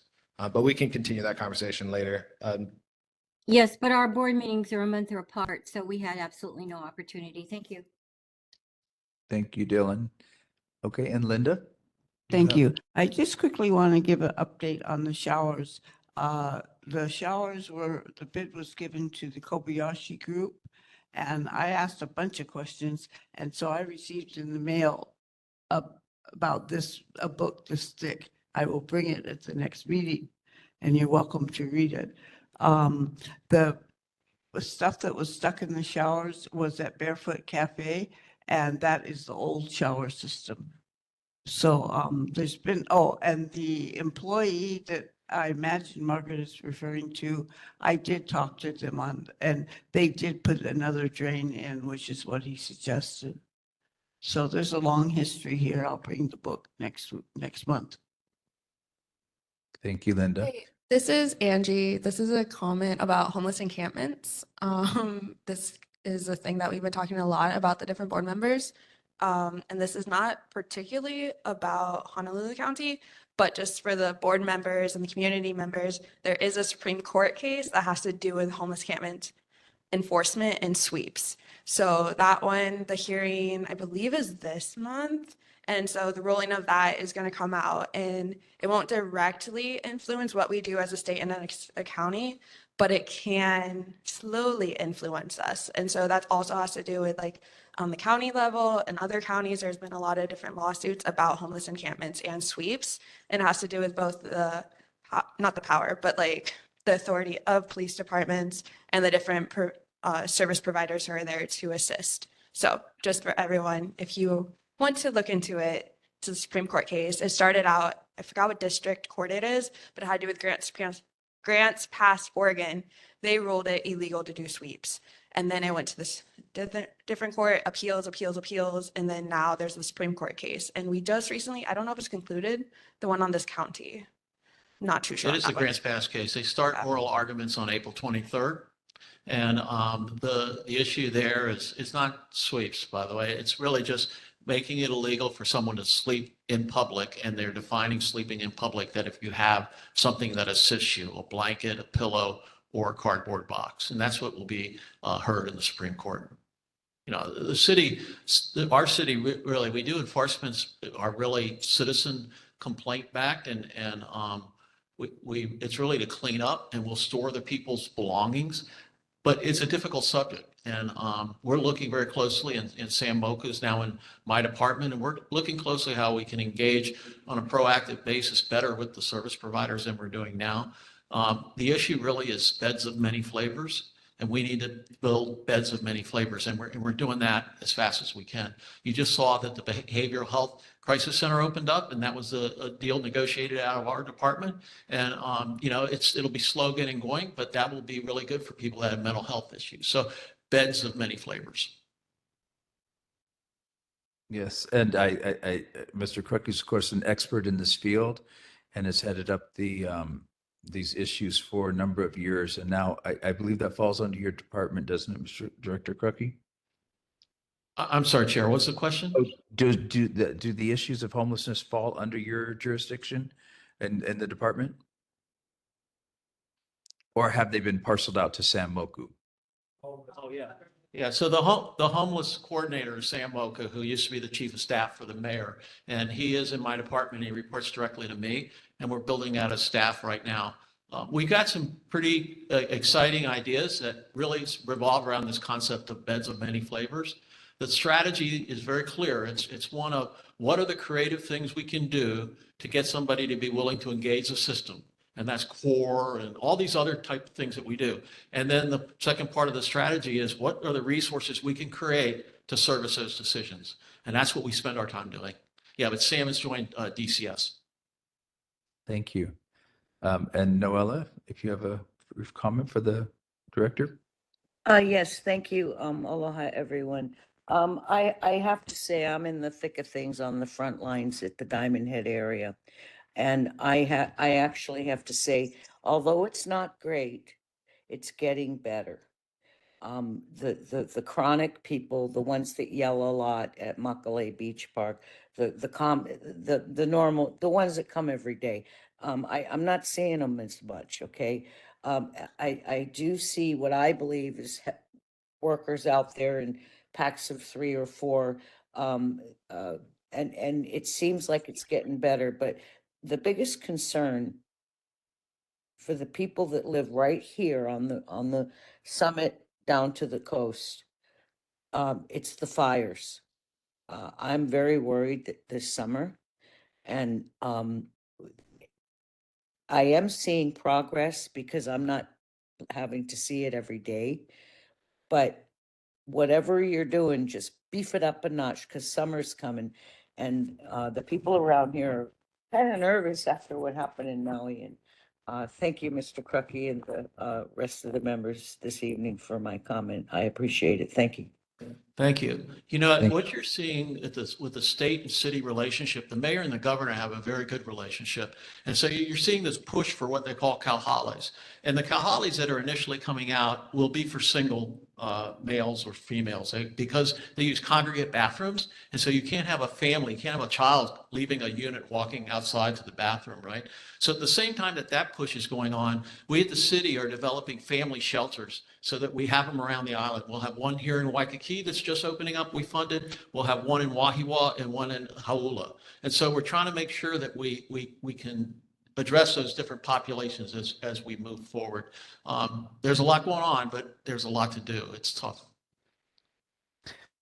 Yes, it is tough, and we appreciate all the efforts that you're making. I think there is a general heightened level of concern, though, about the fires. And so, you know, regardless of how we're servicing or not servicing this population, perhaps living on Diamond Head with open cooking fires represents a heightened threat to the entire community, and maybe the city could help address that in a logical and compassionate way. But with that, are there other questions for Director Crucky? I did have one, if you could, I asked you to follow up. When I was noticing in Kapiolani Park, a number of sprinkler heads are broken, creating a swamp-like environment, especially between the aquarium and the snack shack there. What is that little snack shack called? A Barefoot Cafe. There and other places in the park, these pipes get broken and then they just, you know, it creates a swamp because they're obviously leaking water. So if we could ask the Parks Department or Facilities and Maintenance to make sure that the water lines are functioning and not broken, that would be great. I'll check into it. Thank you so much for coming tonight, Mr. Crucky. We appreciate you being here. Now, for everyone, we're at 7:40. We have a number of things coming up. We have a couple presentations. Department of Enterprise Services, update on the zoo, Shell, the golf course, and Division of Urban Forestry on the park, what they do. They have a new building planned for that. And then a resolution, as well as we have our elected representatives. And I would like to have time for all of them. So we'll ask everyone's cooperation in letting us get through this as best as we can. Several horses have been beaten, and this we don't need to repeat all again. But with that, I will ask Director Dita Hollyfield to give us an update on Department of Enterprise Services, if you are here, Director. Yes, sir, I'm here. Dita Hollyfield, Director of Enterprise Services. It's such an honor to be here today. Thank you so much for having me. And I just want to also acknowledge all the hard work and all of the sacrifice and time that the board members put in on our community's behalf. Thank you so much. A warm aloha to Michelle Matson for kind of championing me and telling me how to get started and doing several things. And also a big aloha to my girlfriend, Margaret, one of my first friends in Hawaii when I moved here. I want to acknowledge my team. I have a leadership team here this evening, Jay Park and Elizabeth Ishihara, building captain. So thank you so much. And then a warm aloha and council members say for supporting us this evening. I there a small presentation and I tried to so sustain that you will follow along, whether you have a printed copy or you can look up at the screen. But I just wanted to go to the second slide and just talk about the Department of Enterprise objectives and priorities for 2024. Our big referendum and what we're excited about is that We are investing in necessary and lasting improvements to keep our doors open today and in the future. It's very fun for directors and mayors and administrations to take on the beautification and all this stuff, but we're really committed this year to assessing and digging into the things that really need to be done. For auditoriums, we're renovating facilities and improving customer service and their experience. At the Honolulu, for the golf courses, we're upgrading facilities to support operations, attract and retain golfers. And with our concessions, we are striving to fill vacant concessions with quality vendors. I want to talk first about the Tom Moffett Waikiki Shell on the next slide. The Council for Native Hawaiian Advancement, known as CNHA, currently operates a free hula show at the amphitheater near the entrance of the Tom Moffett Waikiki Shell. It happens every Sunday through Thursday currently at 9:30 a.m. and it's a non-exclusive rental agreement with the city and the County of Honolulu Department Enterprise Services. The free hula show in the morning features a diversified cast of performers who share Hawaiian music, dance, and the Hawaiian language with visitors and locals alike. The rental agreement with CNHA is the city's standard form of agreement. The current rental agreement it started in January 19th and it ends on September 15th of this year, 2024. CNHA is currently working on a proposal for an evening show.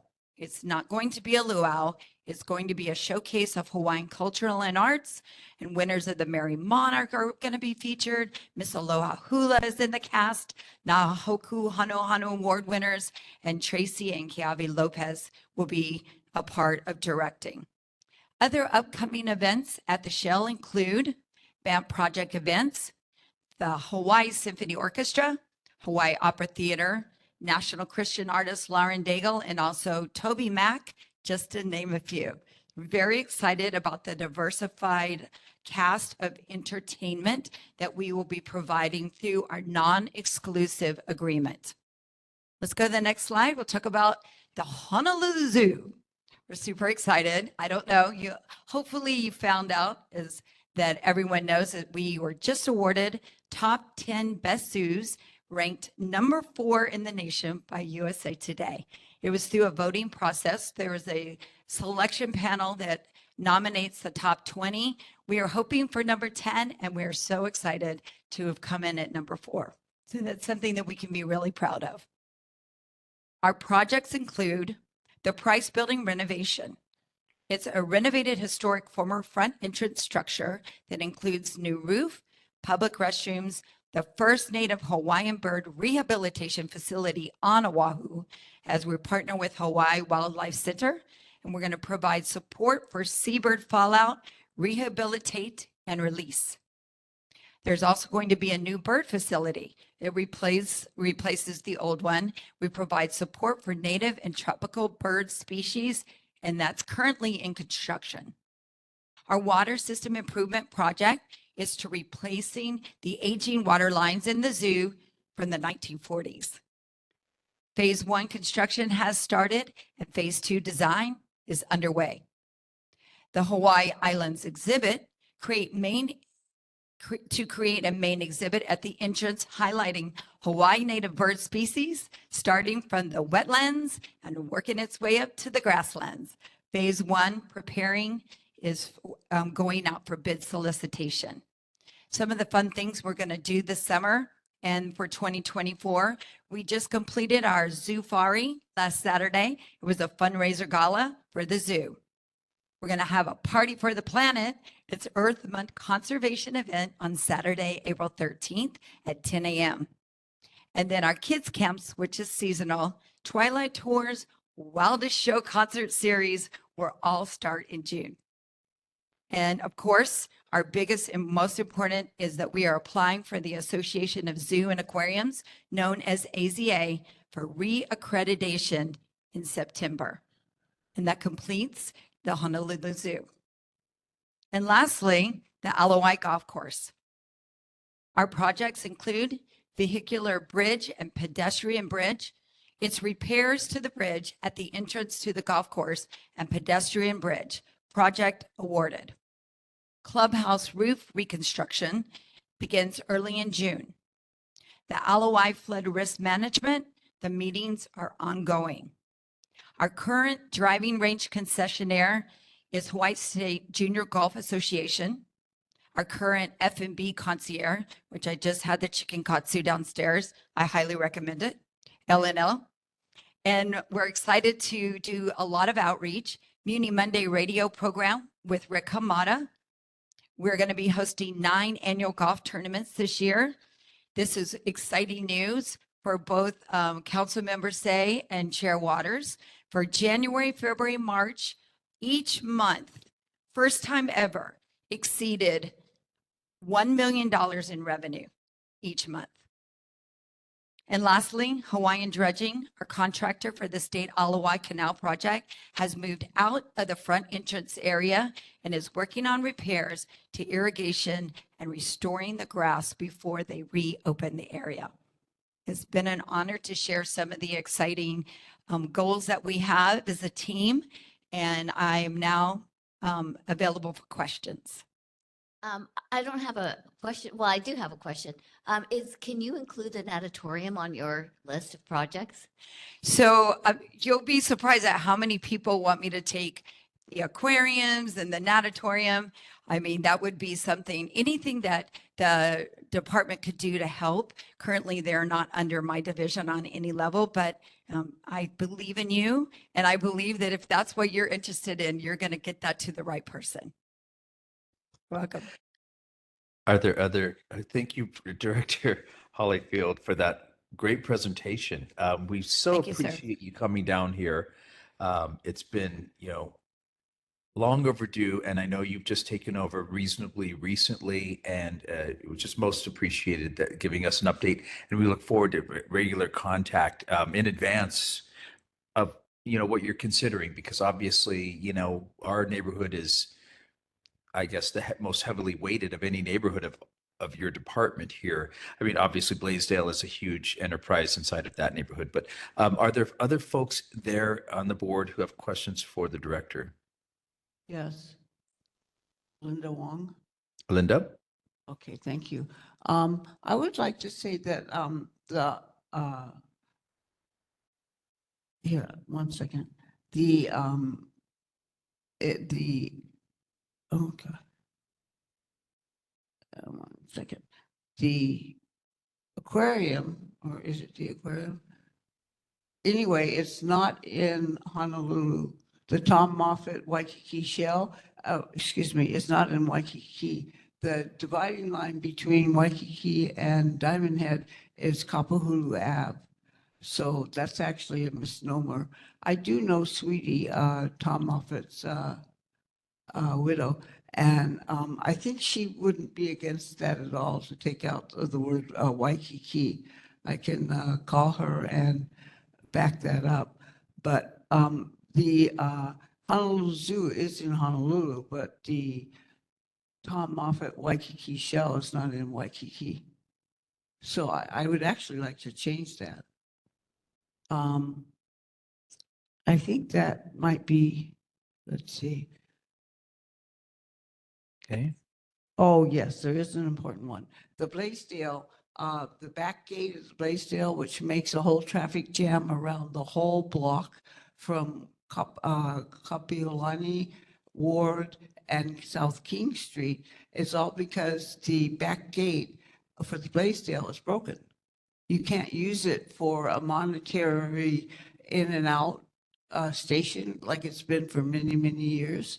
So the employees told me, because what happens is the place where you can go in and park for $20, people actually pay that now.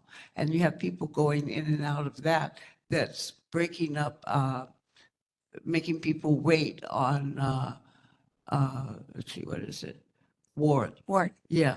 So if you could, with the crowds we have in the Blaisdell, and for many years, we know to go early and have dinner across the street because you won't get parking. To have the back gate open as egress and ingress would make all that quagmire go away. I really appreciate your ideas for this. I wanted to let you know that on the ward side, the reason why it's not open to the public, because we use that gate, we do use it for VIP parking. Right. And yes, it is heightened because you do get your car parked and you get a little bit closer to the entrance. But we use that to bring in and out lots of support vehicles. So it could be anything from, loading in artists, or it could be, pieces of equipment. So it's not 100%. We do have the back gate, which is on Baratenia. And then we have the Kapiolani that we open when we are doing big arena shows. And then, as I said, we do, I'm sorry? They're not, that back gate is not open. So you're talking about the ward gate. Kapiolani, the gate, the one that has, you can go in and out of, people park on it. And there's a short part from where you can go in the turnstiles. Well, there's not turnstiles. So we do open that side based upon count of the number of people coming to the event. I've been there when they have the Wiki Wiki Hawaiian show and the gun show together, and it's been closed. And that, if people could at least get out, much less come in. But I've been told that the functioning of that ingress and egress is not working. So you couldn't collect money, you couldn't do a few things there. Because I personally went through that gate today with my card, my employee card. So I know that it does work, but it is based upon the count of how many people are actually utilizing the facility. But I will take your suggestion and I'll come back and report to you about what we found out. that would be really good. Thank you. Yes, ma'am. Mahalo. Okay, is there anyone else in person for the director? Okay, Ms. Mattson? Aloha, Dita. I'm sorry there's a malfunction online here, but it's so good to see you again after the press conference on the Kilohana event. And I just want to commend you and your department for bringing this true Hawaiian cultural event back to King Kalakau's Kapiolani Park, because it is the greatest gift and asset to happen in years. And thank you so much for being here in person. I know you've had other things to attend to, so we really are grateful that you could be with us tonight. I'd just like to mention regarding the Waikiki shell. Waikiki is an ahupua'a in which our district rests. And so does the Waikiki shell, which is a historic building and location on the historic register within the historic landscape. And what is not historic is the name Tom Moffat. It's just a promotional name of a promoter that was tacked on to the Waikiki shell, which distracts and disassociates from the integrity of the shell itself. So I'd like to discuss this with you further if there's any reason to do so. Otherwise, I just wanted to share some information. Thank you. Thank you, Michelle. And as everybody on the neighborhood board and Chair Welch, I'm open at any time for any discussions and any ideas that you have. And we have a question from Margaret. Hi, Dita. Hi, Margaret. Hey. Hi. Hey, you said that there was a fundraiser for the zoo. I belong to the Zoo Society and all of that, but I didn't get any notification of that. How do they do their promotions? Is it private? Is it you? Well, I'm really sad that you did not, because I would have loved to have been with you. Missed the party. It's hosted by the Honolulu Zoo Society and all the fun Zoological Society. Mary Benson is the ED for that organization. She does a tremendous job, but I will make sure you will not be left out moving forward. Well, not just me, but I'm imagine that there are other people that would probably have liked to have gone and supported the zoo. Also, too, I got kicked off the platform for a while. Is there a charge for the evening CHNA? Currently, problem? we are meeting Is that this what's next going week on? with the new proposal. It is being proposed and discussed that will be ticketed, but nothing has been settled and we have not come to a partnership agreement yet on where we are. But I will be glad to come back and Yeah, well, I everybody think as that they come the forward. issue was having a regular event that was, that there was a fee for. And also too, one thing that you might want to notice, I don't know that you know about this, but I went one Sunday and it wasn't that crowded and it was right at the beginning. And there was a mother with a baby and a toddler sitting kind of high up in the stands. And the toddler was crawling through the railings. And the railings are, I know the code is less than 4 inches.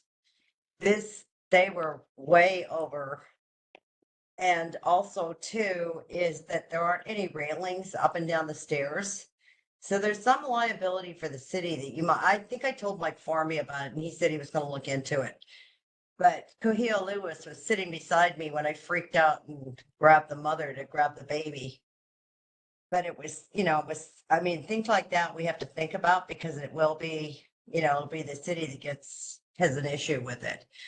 But they're definitely not to code, the railings and both sets of railings, the fencing and the railing. First of all, just thank you so much for caring so much about, our welfare and our safety. We did just meet about this yesterday, and we are good. looking at the railings at the amphitheater and making sure that what you observed and that we can take care of it. So I assure you, MD did you justice and that we are all well aware of the situation and we will not be dragging our feet for something so serious as that. Yeah, we don't want to get sued for that. And that was so scary. Margaret. And Director, I had a couple questions. Winston, one- I'm going to interrupt a little bit here. It's 8 o'clock right now. We have a Yeah. lot to go through still in an hour. We do. Thank you for that reminder. I noticed that the hedge of mock orange around the shell was cut down. I don't know if that was the Parks Department or if that was the DES, but it was a beautiful hedge, and now it's been replaced by plants trying to be in pots, actually. And I'm wondering if the mock orange will be replaced and why it was cut down.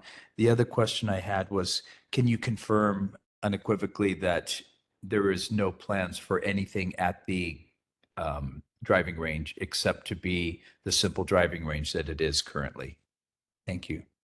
Yes, I can wholeheartedly let you know that there are no plans except for a driving range that we have there currently. And then as far as I believe the answer would be with parks in terms of the plant question that you have, but I will get back to you regarding that as well. Okay, thank you so much. And Michelle, a quick question Yes, I just wanted to thank you, Chair Woodson. I just wanted to follow up with a question I had for Director Crookie. It's about the Royal Hawaiian Band that is so historic from the monarchy, and their home has been at the Waikiki Shell. And why would they be relocated to some other place called the Vista? And what is so historic about that place versus the Waikiki Shell where they really belong? Thank you for the question. I am not sure in terms of the historical history of both places, which I can come back to you, but they were relocated due to the increased size of the group with the instrumentation and the parking and just the number of people. Michelle, I will try to meet with Clark Bright for us. And if you would like to have a meeting together, I'd be glad to put that together for us so we could get further clarification. Yes, thank you. I think that's a great opportunity. I'd like to also include Aaron Mahi, who is originally a longtime Royal Hawaiian Band director who has the sense of the history and the integrity of the location. And Thank you. have him join the meeting. Thank you. Thank you. Thank you so much, Director, for coming tonight, and for your staff. And we appreciate the work you do and look forward to continued engagement and working together with you. Chair, I'd just like to ask a quick question. Go Just- ahead. If you could just leave a card, I would like to talk to you about the shell. The only thing that this board asked when they make their presentation was to do something to alleviate all the people that walk along row 17, right behind the disability thing. Because during the whole show, it's just a parade of young people showing off, and it really ruins the view. I'll be Thank glad you. to leave you. I'll give everybody cards. Thank you. Thank you very much. And noting Arlene's, thank you, Arlene, for the reminder that we are short on time. At this point out, before we have Duff coming up, I would like to invite any of our elected representatives to put any newsletters or anything like that in the chat. If you have questions specifically for those folks, you can reach out directly in chat with them, or if they're in person, maybe you can go there, but certainly online. You can put questions in the chat and have newsletters. Now for our friends from the Division of Urban Forestry of the Department of Parks and Rec, I think maybe we have Roxanne or Brandon or both. Good afternoon, Chair Welch and the Neighborhood Board. My name is Roxanne Adams. I'm the administrator for Division of Urban Forestry in the Department of Parks and Recreation. Just wanted to update you all on what we're doing over at the Department of Urban Forestry. As you may know, we manage all of the street trees and park trees in the city and county right-of-ways. And we also manage the botanic gardens. I'm sure Michelle Matson asked us to come today to share a little bit about what we do and also about the EA draft that you all should have received copies of for your comments. Right now, we're neighbors, so I'm sure you guys know where we are. Kapiolani Park, right on Paki Ave, right next to the tennis courts. That's us. So we're in these makeshift older homes. They're old houses that were kind of like added on to over the years. They're termite ridden. We're all kind of squished in there with a couple of temporary buildings. And the city is looking at building a new nursery and landscape office. The nursery and landscape building that the EA is reporting on is a one-story building, and it will house our landscape and nursery folks, while the city continues to look for appropriate space for the rest of our division. The rest of our division is comprised of our administration and the Urban Forestry Administration, as well as our arboriculture section. Arboriculture section of the maintenance of all of our city trees, while our nursery and landscape it manages all of the new plantings. Some of the city beautification. We work closely with DFM and DDC. So DDC is running this project for us because they run all the CIP projects. And they could not be here tonight, but they are putting together a presentation with Next Design, who has written up that EA, as well as with their planner, Gerald Park. So you should be hearing from them shortly. But tonight, if you have any questions for us. Thank you so much for coming, Roxanne. Is that Brandon Al with you? Yes, it is. Okay. Yeah, we really appreciate you coming here. Are there questions in person for Duff? Or on the board? Go ahead. Oh, thanks, Laura Ribby again. Hi, Roxanne again. I have a question about the draft EA. Why is it not an EIS? You're putting in a building that's presumably going to be permanent, and there might be a real need to do a full investigation. The draft EA is just a small little thing. Thank you for the question. I'm not really sure. But I can find out and get back to you. And Ms. Mattson? Or is there someone else? Yeah, go ahead, Michelle. Yes, I have had some conversations both with DDC and urban forestry, and the reason for the EA is because there is already a nursery building there that they're going to demolish. So there is no additional type of impact. It's just basically a replacement, only it's being relocated. So the entrance would be more open. However, there is a serious concern about the dilapidated warehouse that's over 2 stories high. That's a real eyesore within the historic landscape of where the nursery site is as well.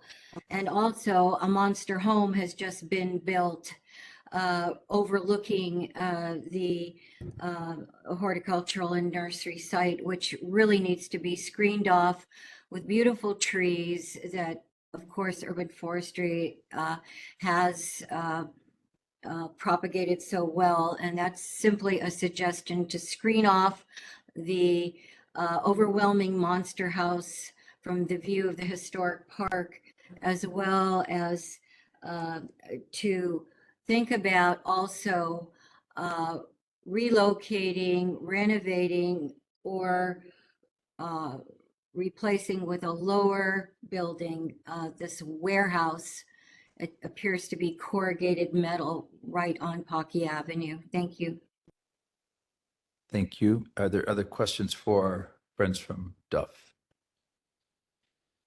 Yes, we really appreciate you coming tonight. You guys do amazing work keeping our city beautiful. You have such a massive inventory of trees. Your knowledge is amazing, and the whole community thanks you. And we're happy that you are in our district. So thank you for coming out tonight and introducing yourselves. Thank you very much. And like I said, we're neighbors. Stop by if you have any questions. And we're always happy to talk tree with anybody who stops by. Thank you. Thank you. Okay, thank you so much. And being cognizant of the time, it's 8:10. I think that's amazing. So we have a resolution. Okay, folks, we talked about this one pretty much last time, but it has changed. It has gone through a change. This is the enforced densification of properties across the state by the state, rather than having the counties make those decisions. Now, this has gone around and around in the Senate, in the House. I would like to be succinct in this. There is some new information I would like Chair to Welch. consider. Yes, sir. So sorry, there was this weird glitch in here. Could you please restate the last 30 seconds of what you said? Whatever sure. the update was? Yeah, we missed that. Thank you. Okay, so yes, we're talking about Senate Bill 3202. It's a resolution. You've all had a chance to look at that. It's the SD1. I'm sorry, is it SD1 or SD2? Senate Draft 2, House Draft 1 is the Okay, most recent. so there is a noted mistake on the agenda. It's Senate Draft 2, House Draft 1. That's the current copy that you all have that is in the Google Drive that was mailed to board members. It's what's been out in the community. This has gone around in the Senate, in the House, but it involves the forced densification. It's essentially the state mandating things on the counties where it bypasses a number of things. We've talked about this before. I think that there's just been some new changes that make this a little bit different. And so it's come up again before us as a resolution for us to say, hey, what do we think about this? Do we oppose it? Do we support it? are we neutral? I would like to ask Madam Matson to briefly explain this resolution, just hitting the highlights, because I think everyone's had a chance to, hopefully, to look at this. Thank you, Chair Welch. I'm Michelle Matson, the Chair of the Planning and Zoning Committee, and unfortunately, the legislature has moved so fast with this. They only had one hearing in the House, and it was a joint hearing with 3 committees, and they just rushed it right out. As noted in the resolution, well, actually, it was introduced by Stanley Chang, the senator for our district, to completely override the city home rule and dictate the redevelopment and subdivision of our residentially zoned lots in our neighborhoods. To subdivide them, the minimum lot size, regulatory lot size is 3,500 square feet. And this proposal at the Senate draft 2 is development of 4 or more residential buildings on each residential lot of 1,200 square feet, which is quite different from the existing regulatory minimum of 3,500 square feet. So this is an invitation to developers to actually come into the neighborhoods, develop these dwellings, and there's no provision for parking, and it would eliminate the essential green space within residential lots that is the fabric of our neighborhoods, as well as destroy trees and tree canopies necessary for mitigating and increasing the effects of climate change, all for residential structures to densify our residential neighborhoods. There's a time and a place for all of this, but the legislature, certain parties in the legislature are intent on overriding county home rule and dictating that these things are going to happen, and only the director of planning and permitting is to make these decisions without the city council, without public input and comprehensive planning. And the general plan is only a broad sketch document of future urban growth and an orderly development. So that's just a summary of what's happening right now. The bottom line is in House Draft 1 that notwithstanding any other law, county charter, county ordinance, or rule, the director shall review, approve, or otherwise act upon any application for subdivision in our residential neighborhoods, and no application for subdivision, consolidation, or re-subdivision that has been approved by the director shall require any additional county approval. That means no planning commission, no city council, no public input, and this is horrifying. And a lot of neighborhood boards have testified against this. The testimony at the House hearing was 200 in opposition and a handful in support, and those were developer-oriented entities. So at this point, I believe it is necessary for our board to take a position so we can weigh in at the next step of the legislature to protect our neighborhoods and community, established communities. Many are historic, just like Manoa, and to adopt this resolution as a message to the legislature that we are opposed to this type of overriding of our county home rule, and that we we need to have comprehensive planning for our communities. And that could be decisions about where density could occur and could or should occur. And there are places for that. But the testimony was overwhelmingly against this bill and the variations, and that is the purpose of this resolution, to join in because our board has not been able to weigh in because of the pace of the legislature and the changes, and now is our opportunity, and it may be our last opportunity. Thank you. Okay, thank you. I'd like to open this for some discussion. Secretary Boydell? Thank you, Chair Welch. I oppose this motion and resolution because we need more affordable housing. Oh, The actually, res- I think I'm mistaken here. I think we need to, before we have the discussion, I think we need to have a motion to accept accept the resolution. Am I correct in that, Dylan?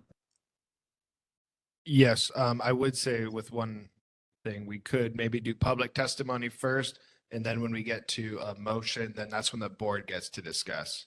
Okay, fine. Let's do that then. Is there folks in the public who would like to would like to talk about this? Sorry, Mr. Secretary Boydell.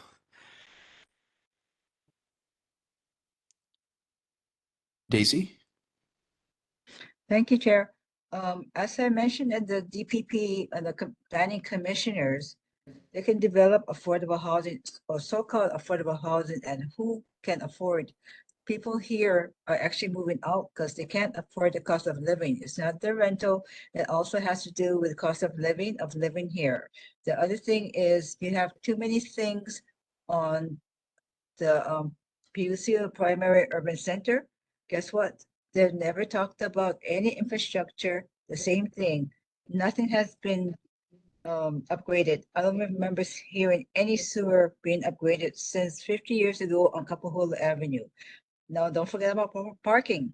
All these tall high rises are gonna take over all the parking. So where would people that build several separate dwellings have room for parking? And also, don't forget, each dwelling may need to have their own electric and water meter. And that means costs will go up for the property owner. So this is not considered affordable. It is considered just building for whoever needs homes. So I think it's a very bad bill, and it's sad that it's so fast tracking because the community has every right to say something about it. Thank you. Thank you, Daisy. Are there other members of the community who wish to weigh in? Okay, then if seeing none, I will entertain a motion to, what am I entertaining, to accept the resolution or to, what's correct? moved, Yeah, Mr. Chair. you could, sorry, who was that? Michelle, so moved. Okay, to accept this resolution, and just to be clear on that, it is the Senate Draft 2, House Draft 1 that we are talking about here of 3202. Is there a second? I second it, Margaret. Okay, then we are in discussion, and I'm sorry, Secretary Boydell, please go ahead. Thank you, Chair Welch. So I oppose this motion and resolution because we need more affordable housing. I read both drafts. SD1 does not attempt to dictate the number of housing units that shall be on residential lots or mandate high-density residential developments as the resolution claims.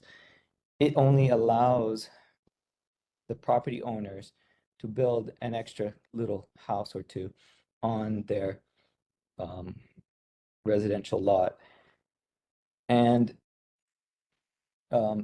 Excuse me, false still- statement. False statement. It's Michelle, Michelle, let him hold on. talk. Yeah. Go ahead. yeah, what I'm saying is correct. And the the SD2, it still allows the county to apply all sorts of rules and ordinances regulating the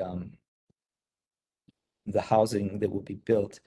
It doesn't require any building of on these lots, but it enables the property owners to do so. And that it also requires that those houses be allowed to have long-term rentals in them, although it doesn't require that either. But basically, the less little houses we have, the more houseless people we're going to have living in our neighborhood. And the extended family members of the people who live in the single family houses now, the more of them are going to be forced to move away, because if you don't let those families build more houses on their lot, and they can't afford to buy more property here, it's too expensive. So I support the bill and oppose the resolution. Thank you. Thank you, Secretary Boydell. Do we have another person in person there, a board member in person who wishes to weigh in on this? Hi, Winston. This is Angie. I'm also in opposition. There's a few different stipulations in the resolution that it's my understanding is incorrect. The way that it is written and the intention of it, it's the idea of subdividing the lots to decrease the minimum lot size for single family homes. Basically, what that does is it just allows single family homes to have a lower starting cost. Right now, a majority of the cost of a family home is the property. And so in subdividing it, it gives the next generation, the generation before me, the generation that I currently am, and the generation after us a chance. And with that, I've talked about this before last month when we talked about ADUs. Well, rather than creating an ADU, a multi-generational family can actually create a home for their kids to create equity so that then they can move on from there and pass down generational wealth. So that's one part. That's the origin of this whole bill and all of that. But also with it, the way that it's written is that the state doesn't mandate anything. The state enables the county to make the decision. And so a lot of the language in the resolution and in this board is that the state is making things happen and it's fast tracking and all of these things, which to some perception may be that, but that's not really what this bill is about. And to the notion about affordable housing, it's not creating like the Kool-Aid Place, all these other 201H housings that we've talked about before. This is just making the normal for purchase at market rates lower. Okay, thank you, Angie. Are there others in person who wish to testify? Go ahead, Michelle. Thank you, Chair Welch.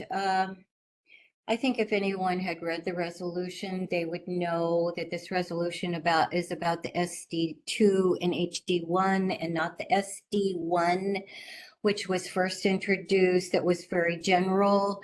But it did stipulate that the city,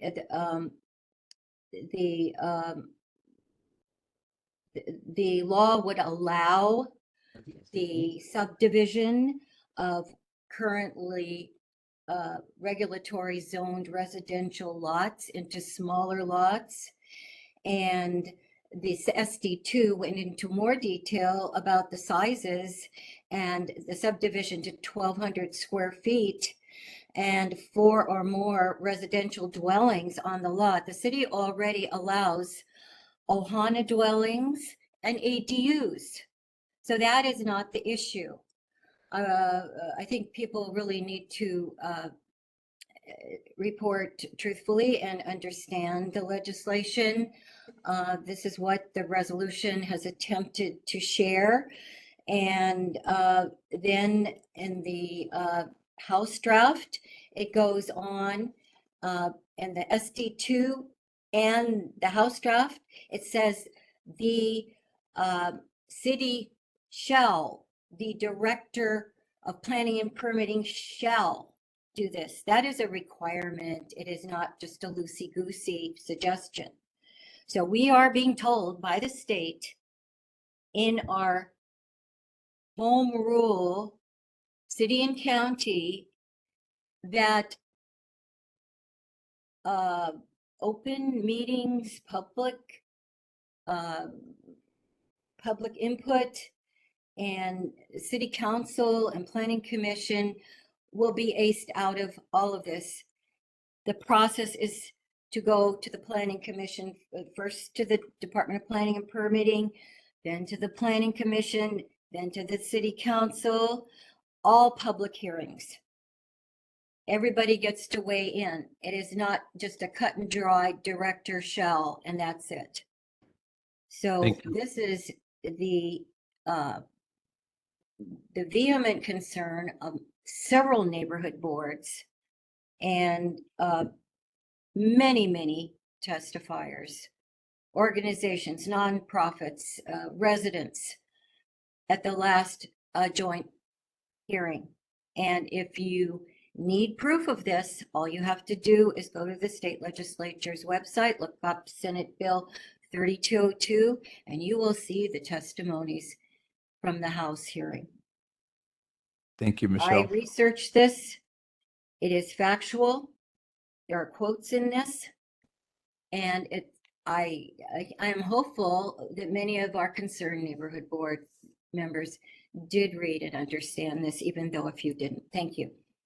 Thank you. And I think, the city council did hold a special hearing on this where there were some, I think, very serious concerns expressed by the city council. Correct. I think I don't know if Chair Waters is there and he could very briefly tell us the concerns on this. The City Council passed Resolution 2465, expressing the Honolulu City Council's opposition to House Bill 1630 HD1, which has not been scheduled for hearing, and Senate Bill 3202 SD2, which we're talking about, relating to urban development and residential subdivision. This is Arlene again. City Council Chair Waters did introduce this bill, and as did the co-introducer was Council Vice Chair Esther Kia'aina, who also is Chair of the Planning and Economy Committee, and her Michelle, district. Chair is- Waters is here. A point of Yeah, Chair order. Waters. Point Let's of hear- order. I have the floor, and then anyone else is welcome. Mr. Chair, I have just one more point to make, and Vice Chair Kia'aina, her district is Ahuimanu, Kaneohe, Manawili, Kailua, Olamon, Enchanted Lake, and Waimanalo. So it's not just our district that is completely concerned about the state mandate. Thank you. Thanks, Michelle. And Chair Waters, can you briefly tell us why the city council was concerned about this? Sure. First off, the original bill, and actually the bill that's currently alive, it deals with the urban district in all islands. So that's basically wherever there is housing. Yeah, so that's the first thing. Correct. The second thing and by the way, you're correct, Michelle, that myself and Councilmember Kia'aina drafted a resolution in opposition, to be clear, in opposition. And the main opposition was exactly what Michelle Matson said, that it took away, in my mind, it took away home rule. And it said that we shall consider these subdivisions. It did two things. One, you could subdivide your lot down to 2,000 square feet, not 1,200, it was 2,000. Second thing is that the city shall consider allowing 2 ADUs on the lot. So it was unclear when it says you shall consider, right? Do we have to do it? Does the counties have to do it? Or we simply have to consider it? And we took the conservative point of view that the shall means shall. So, by the way, not everybody is mandated to do this, not at all. But the problem that I saw was that we have a problem with monster homes. And it's going to be abused, I believe. They're going to knock down perfectly good houses. But I will say this, the legislature did. And I saw a comment about how I said comments. What I did was I actually rewrote the bill and I submitted that with comments to my testimony. And, you know, I have to say the House actually, there's 3 committees, right? 2 of the committees are chaired by Neighbor Island representatives and 1 from Honolulu. The Honolulu representatives actually stood up and they basically adopted my language, right? Which took out the whole portion about ADUs and made it more permissive for the counties as far as subdivision is concerned. But here's the thing, folks, and why it's good that you're discussing it tonight, because the bill now goes to conference committee. And we don't know what's going to happen in conference committee. So that's a brief, I guess, explanation. Thank you very much, Chair Waters. So with that, I am going to call for a vote. I have concerns also about this. On your street, is there enough parking right now? There's no mandate for parking here.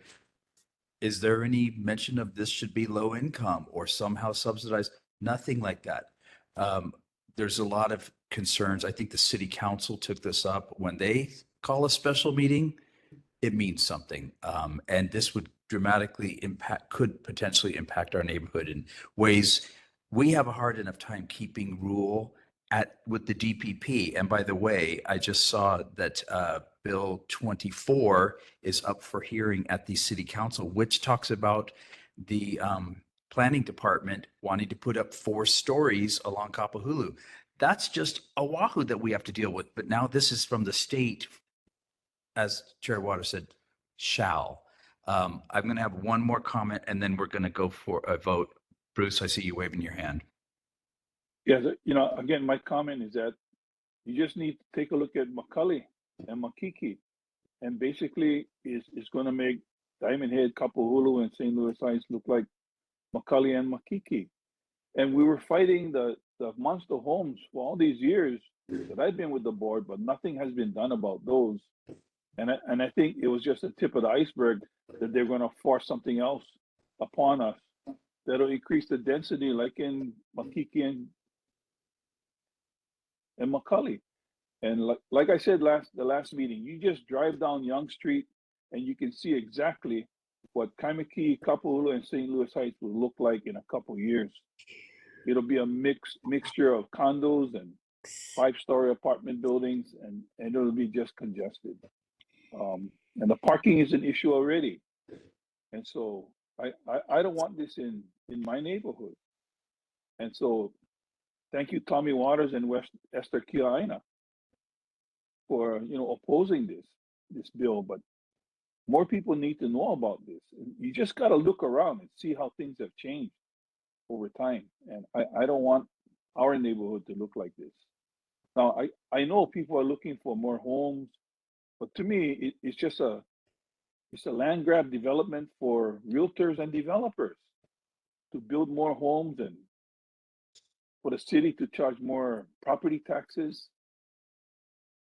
That's why, for me, Proposition 13 that they have in California is important. Where we, as property owners, we live, this is our primary residence, we should have a big tax break as far as property taxes are concerned. Well, thank you. Thank you for that, Bruce. And with that, I will call for the vote. Dylan, could you do a roll call on this?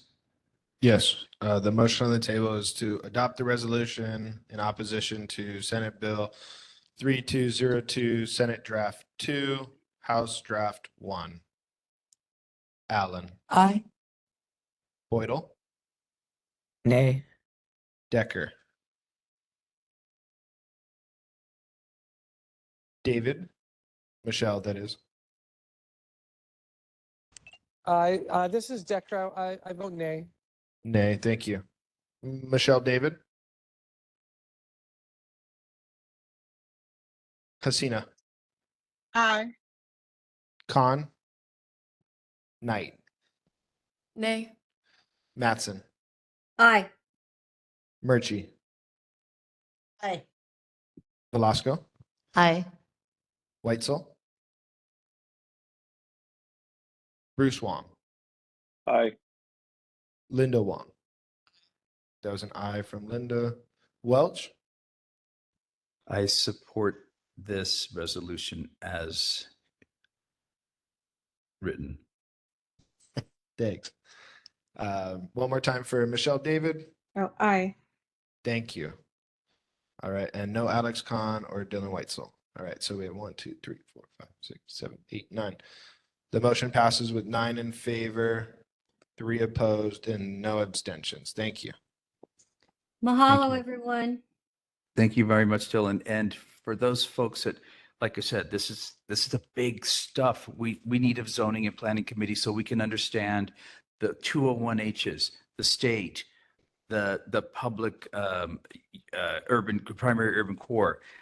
As I said, I'm going to send out something that's just coming up. It is coming up next week, Bill 24, which talks about just what Bruce was saying, 4-story buildings, 5-story buildings along Waikiki. So anyway, it's another topic. We need to move on to the rest of our agenda. Let's try and cover as much as we can. Someone in person has a comment there, Dylan? Chair, it's just myself. So we just passed a resolution. I'm not sure how time sensitive this is, but let's talk tomorrow and I can get you the exact vote count and then we can add that to the reso. You can send it to me with your signature and I can help distribute. Thank you very much. May I Yeah. add to that? As far as I know, as far as I've been informed, the bills are going to the full legislature, House and Senate, those that have passed, either amended or from both houses, and then they will be appointed if there is disagreement between the House and the Senate on their versions of the bills. They will be assigned to conference committee, and that may happen in a week's time.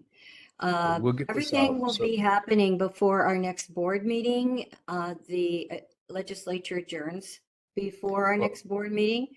So this is very important. I want to thank everyone. Well, we'll get this out. And then, of course, you all can weigh in, call your legislators about this. With that, are there anybody from Stanley Chang's office is on line too, and he needs to hear this. Okay, that's fine, and we'll get to him in a minute. Is there anyone from the U.S. federal representatives, Ed Case, Mazie Hirono, Brian Schatz? No. Governor Green's representative, anyone here from that office? Leslie Hara, are you here tonight? I realize they're in crunch time at the legislature too. Representative Kobayashi, are you with us tonight?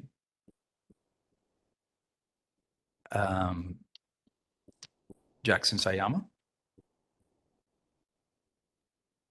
Okay, these senators and representatives are hard at work for us. All up, see what's going on, weigh in if this is important to you, if anything's important to you. And Stanley Chang's office is online. Do you have any report for us, Senator Chang's office? Yeah, so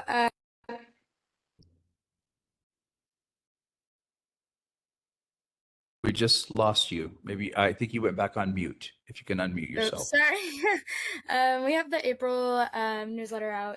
The link to it is in the chat, as well as a sign up for a weekly housing newsletter. As far as a legislative update, both the House, as we've mentioned, and the Senate have passed numerous bills.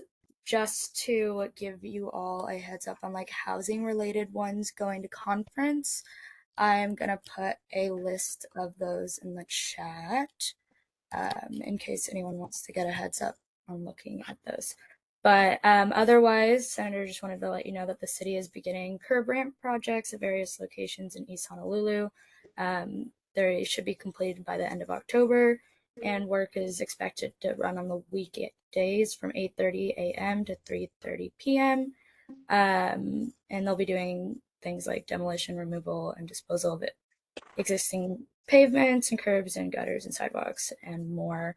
The schedule is for Kaimuki, it's Charles Street and Kapahulu Avenue, and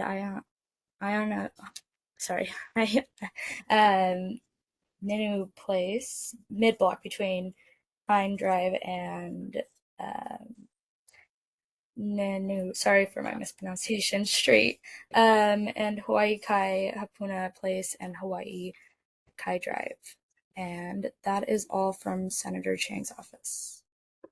Okay, and I see, and I would also, as we said last month, it would be great to have Senator Chang. I can't remember the last year he came to our neighborhood board. We are constituents. This is a great way to reach us. If this bill, which we just had a resolution on, it dramatically could impact our neighborhood. He should be here to listen to concerns and share his ideas, but he missed an opportunity tonight, and I hope he'll come in the future. But I see Andrew, and Andrew, are you still here? Are there any other elected representatives? Okay, Andrew, go ahead. Hi, thank you. Yes, my name is Andrew. I'm from Councilmember Say's office. I'll be presenting the updates tonight. Councilmember Say's April 2024 newsletter is in the chat, along with other helpful links. Last month, we received a request for maintenance of vegetation overgrowth in Pololo Stream, specifically the area nearest to St. Louis Drive. So that is where St. Louis Drive intersects with Waialae Ave, near the city mill. Our office put in a request for investigative services report to have city services dispatched and will continue to follow up. We also received constituent concerns regarding faded street signs, faded street markings and lane lines, the entirety of Waialae Ave, as well as faded lane lines where St. Louis Drive intersects with Waialae. Our office initiated a work order with the Department of Facility Maintenance concerning these reports, but will continue to follow up. We continue to receive reports about homeless individuals fronting the Board of Water Supply Station near Market City Foodland. HPD and DFM continue to carry out SPOs, SNOs as reports come in. Last month, HPD issued 8 criminal citations and 40 citations for obstruction of sidewalks. Lastly, we received multiple reports of fallen and faded street signs throughout St. Louis Heights. Our office has worked with the Department of Facility Maintenance in servicing the area to resolve these concerns. All the reported signs were replaced on March 19 and 20. Other than that, that's all from me. If there's any comments, questions, or concerns, I'll be happy to forward them to Councilmember Say. Thank you, Andrew. Margaret? Could you also ask him to follow up on, he and Jackson Sayama were working on the telephone poles, the utility poles. They're still not looking good. They're doubled up. The lines are, being hit by buses. And it's kind of a dangerous situation after the Maui thing. But we have a mess up there of telephone poles or utility poles. Okay, I can follow up. And Dylan, someone in person? Yes. Hi, Andrew. This is Laura Ribby. Thank you very much for responding to me on behalf of Councilmember Say. I sent you the email back, and I hope you were able to look at it carefully. What I'd like Councilmember Say to do is to zero out the amendment about the proposal for the bridge further spending. If you could ask him to do that, we would like to wait for a full EIS. Anything the right thing and to take that budget item out right now. Thank you. Thank you, Laura. Are there any other questions for Councilmember Say's office? I just want to thank you for following up on the faded crosswalks and lanes on Waialae, and we look forward to hopefully seeing the lanes again. That'd be nice. No problem. Andrew, is your area the area behind Safeway from Date, the Lukipani area? Yes. Okay, there's those burned out houses on Date as you go just before the high school. They've been there for, I don't know, 20 years. is that legal? I don't know. It seems like the city should attend to that. And I brought it up before, but maybe you could follow up on that. Okay, and then those are the ones on Date Street. Yeah, just two from the playing fields there.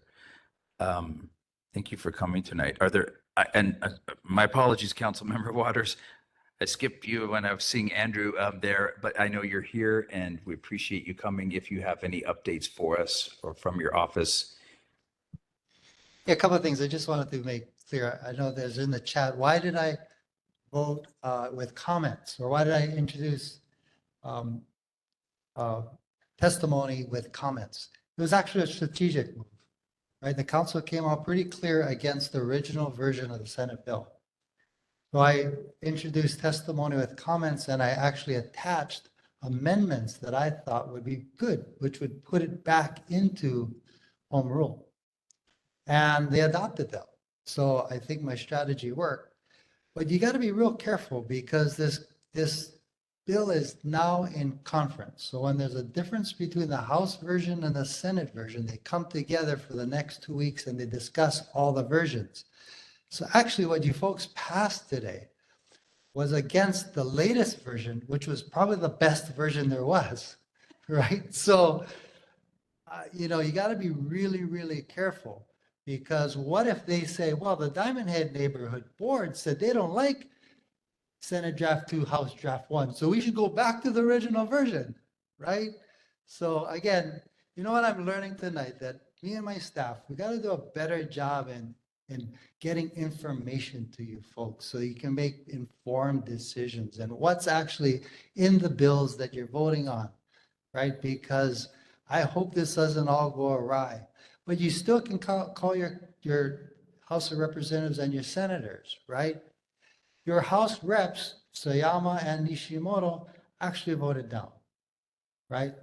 I think they heard you. They voted down. We need them to be a little bit more active, right? To say, hey, look, it's very much driven by neighbor islands, folks, right? They have a different set of laws than Honolulu. So the approach was a cookie cutter approach. That's why what I said was, hey, give home rule the chance to address these problems. But again, be careful.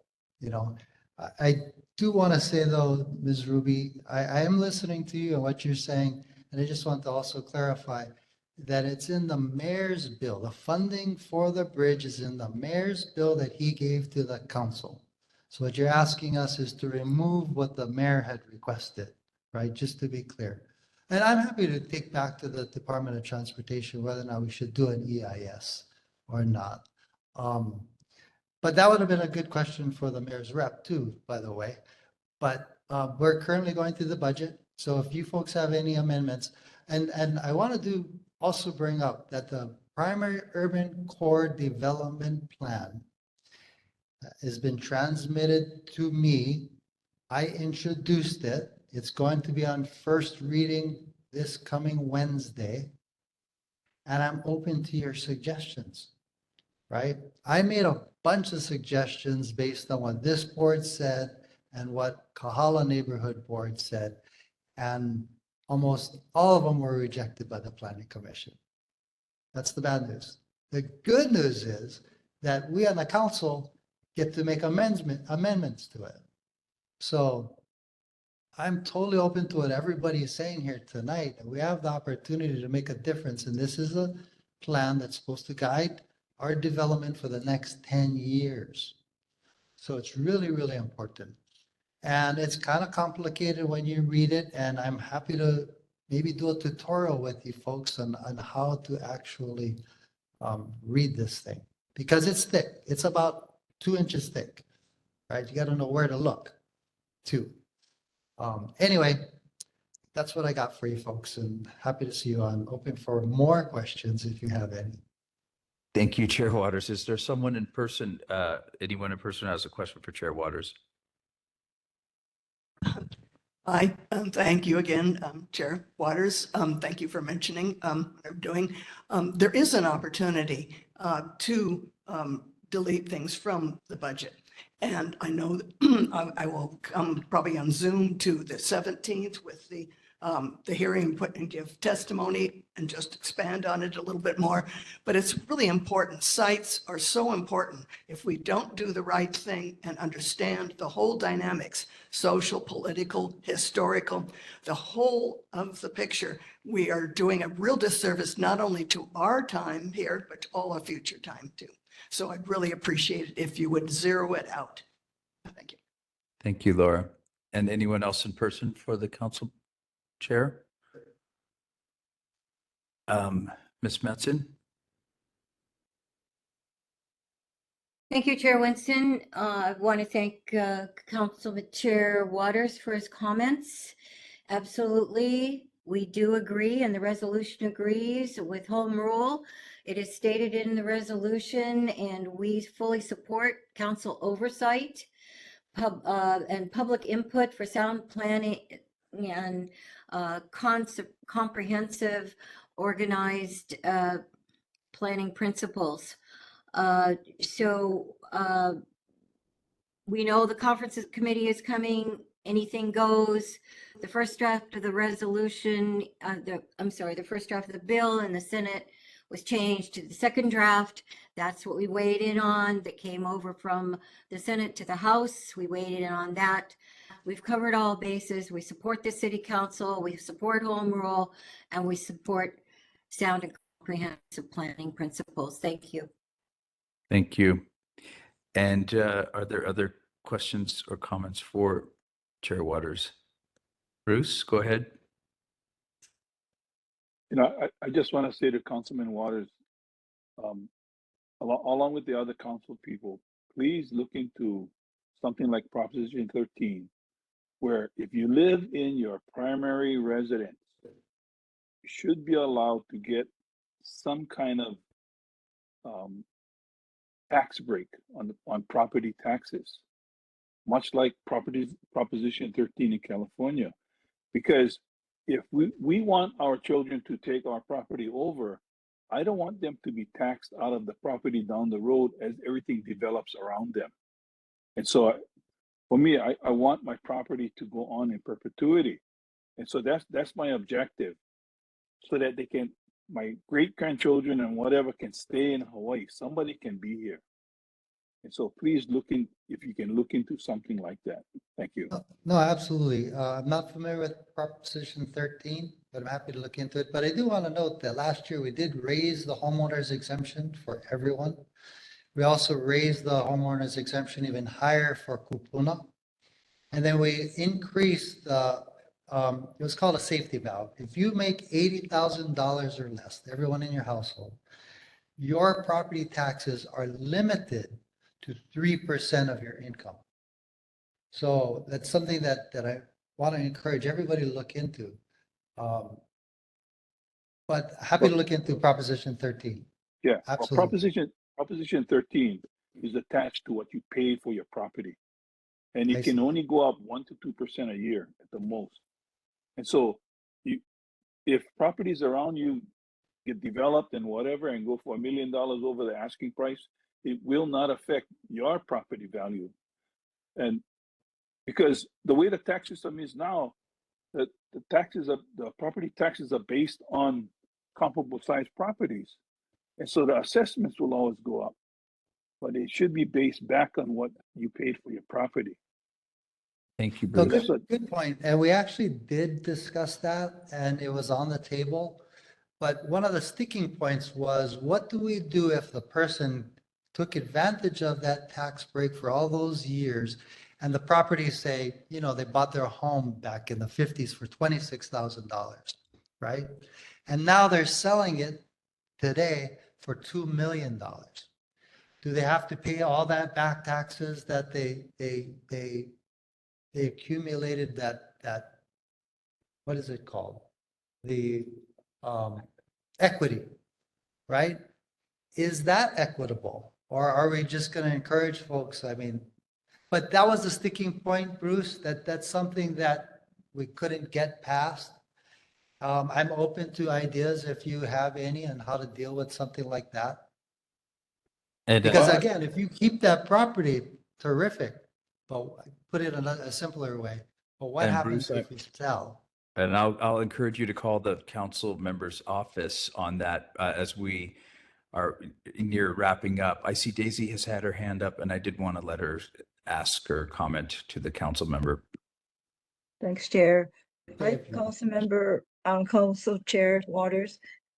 Regarding being also the Kapilani Park trustees, the council members have a very fiduciary duty to follow the trust as written and what you're supposed to preserve and protect. Because some of you are lawyers, so you know exactly the role of what a trustee is. So please be more mindful of what was intended for the Kapilani Park Trust so that the people of Hawaii can enjoy it. Thank you. Oh, thank you. thank- Interesting that nobody really brought that up with the Director of Enterprise Services today regarding that. Or paid luau. Yeah, I'll comment on that for a second, if you allow me to. It's interesting, the sticky part, because as trustees, we had a hearing last week. And it was really, really interesting because we had people for and against the paid for night show. And the issue with that was the Preservation Society said they have no problem with the free hula show during the day, but the one at night where you had to pay for it and it was an extended period of time, that was the problem. So when I asked the question, what about AYSO, right? Soccer or these other groups that have contracts for a long period of time? I don't want to kick out the soccer players, but you got to apply the rule equally. The other question I had was whether or not the trustees have the ability to determine allowable use. That was another portion, allowable use. So I'm asking the attorneys to answer that question based on the trust. Yeah, because it's not clear. It's not clear. And I But think, thank you, Daisy. and thank you, Chair Waters. And I think with that, we are at almost 9 o'clock here. So we got through almost all of the agenda. Thank you, everybody, for your considered inputs. Thank you for Chair Waters, especially for coming out to our board, for all the folks that came out. Thank you, all of you for. I'd like what you do to for our just community. say that with regard to the tax assessments, No, I'm going to adjourn the meeting okay, because well, we they're are unfairly at 9 o'clock. based on So recent thank you. sales. Thank you. Call him personally. With that, I am going to adjourn the meeting. I will see you all next month. Have a great month, folks. Aloha.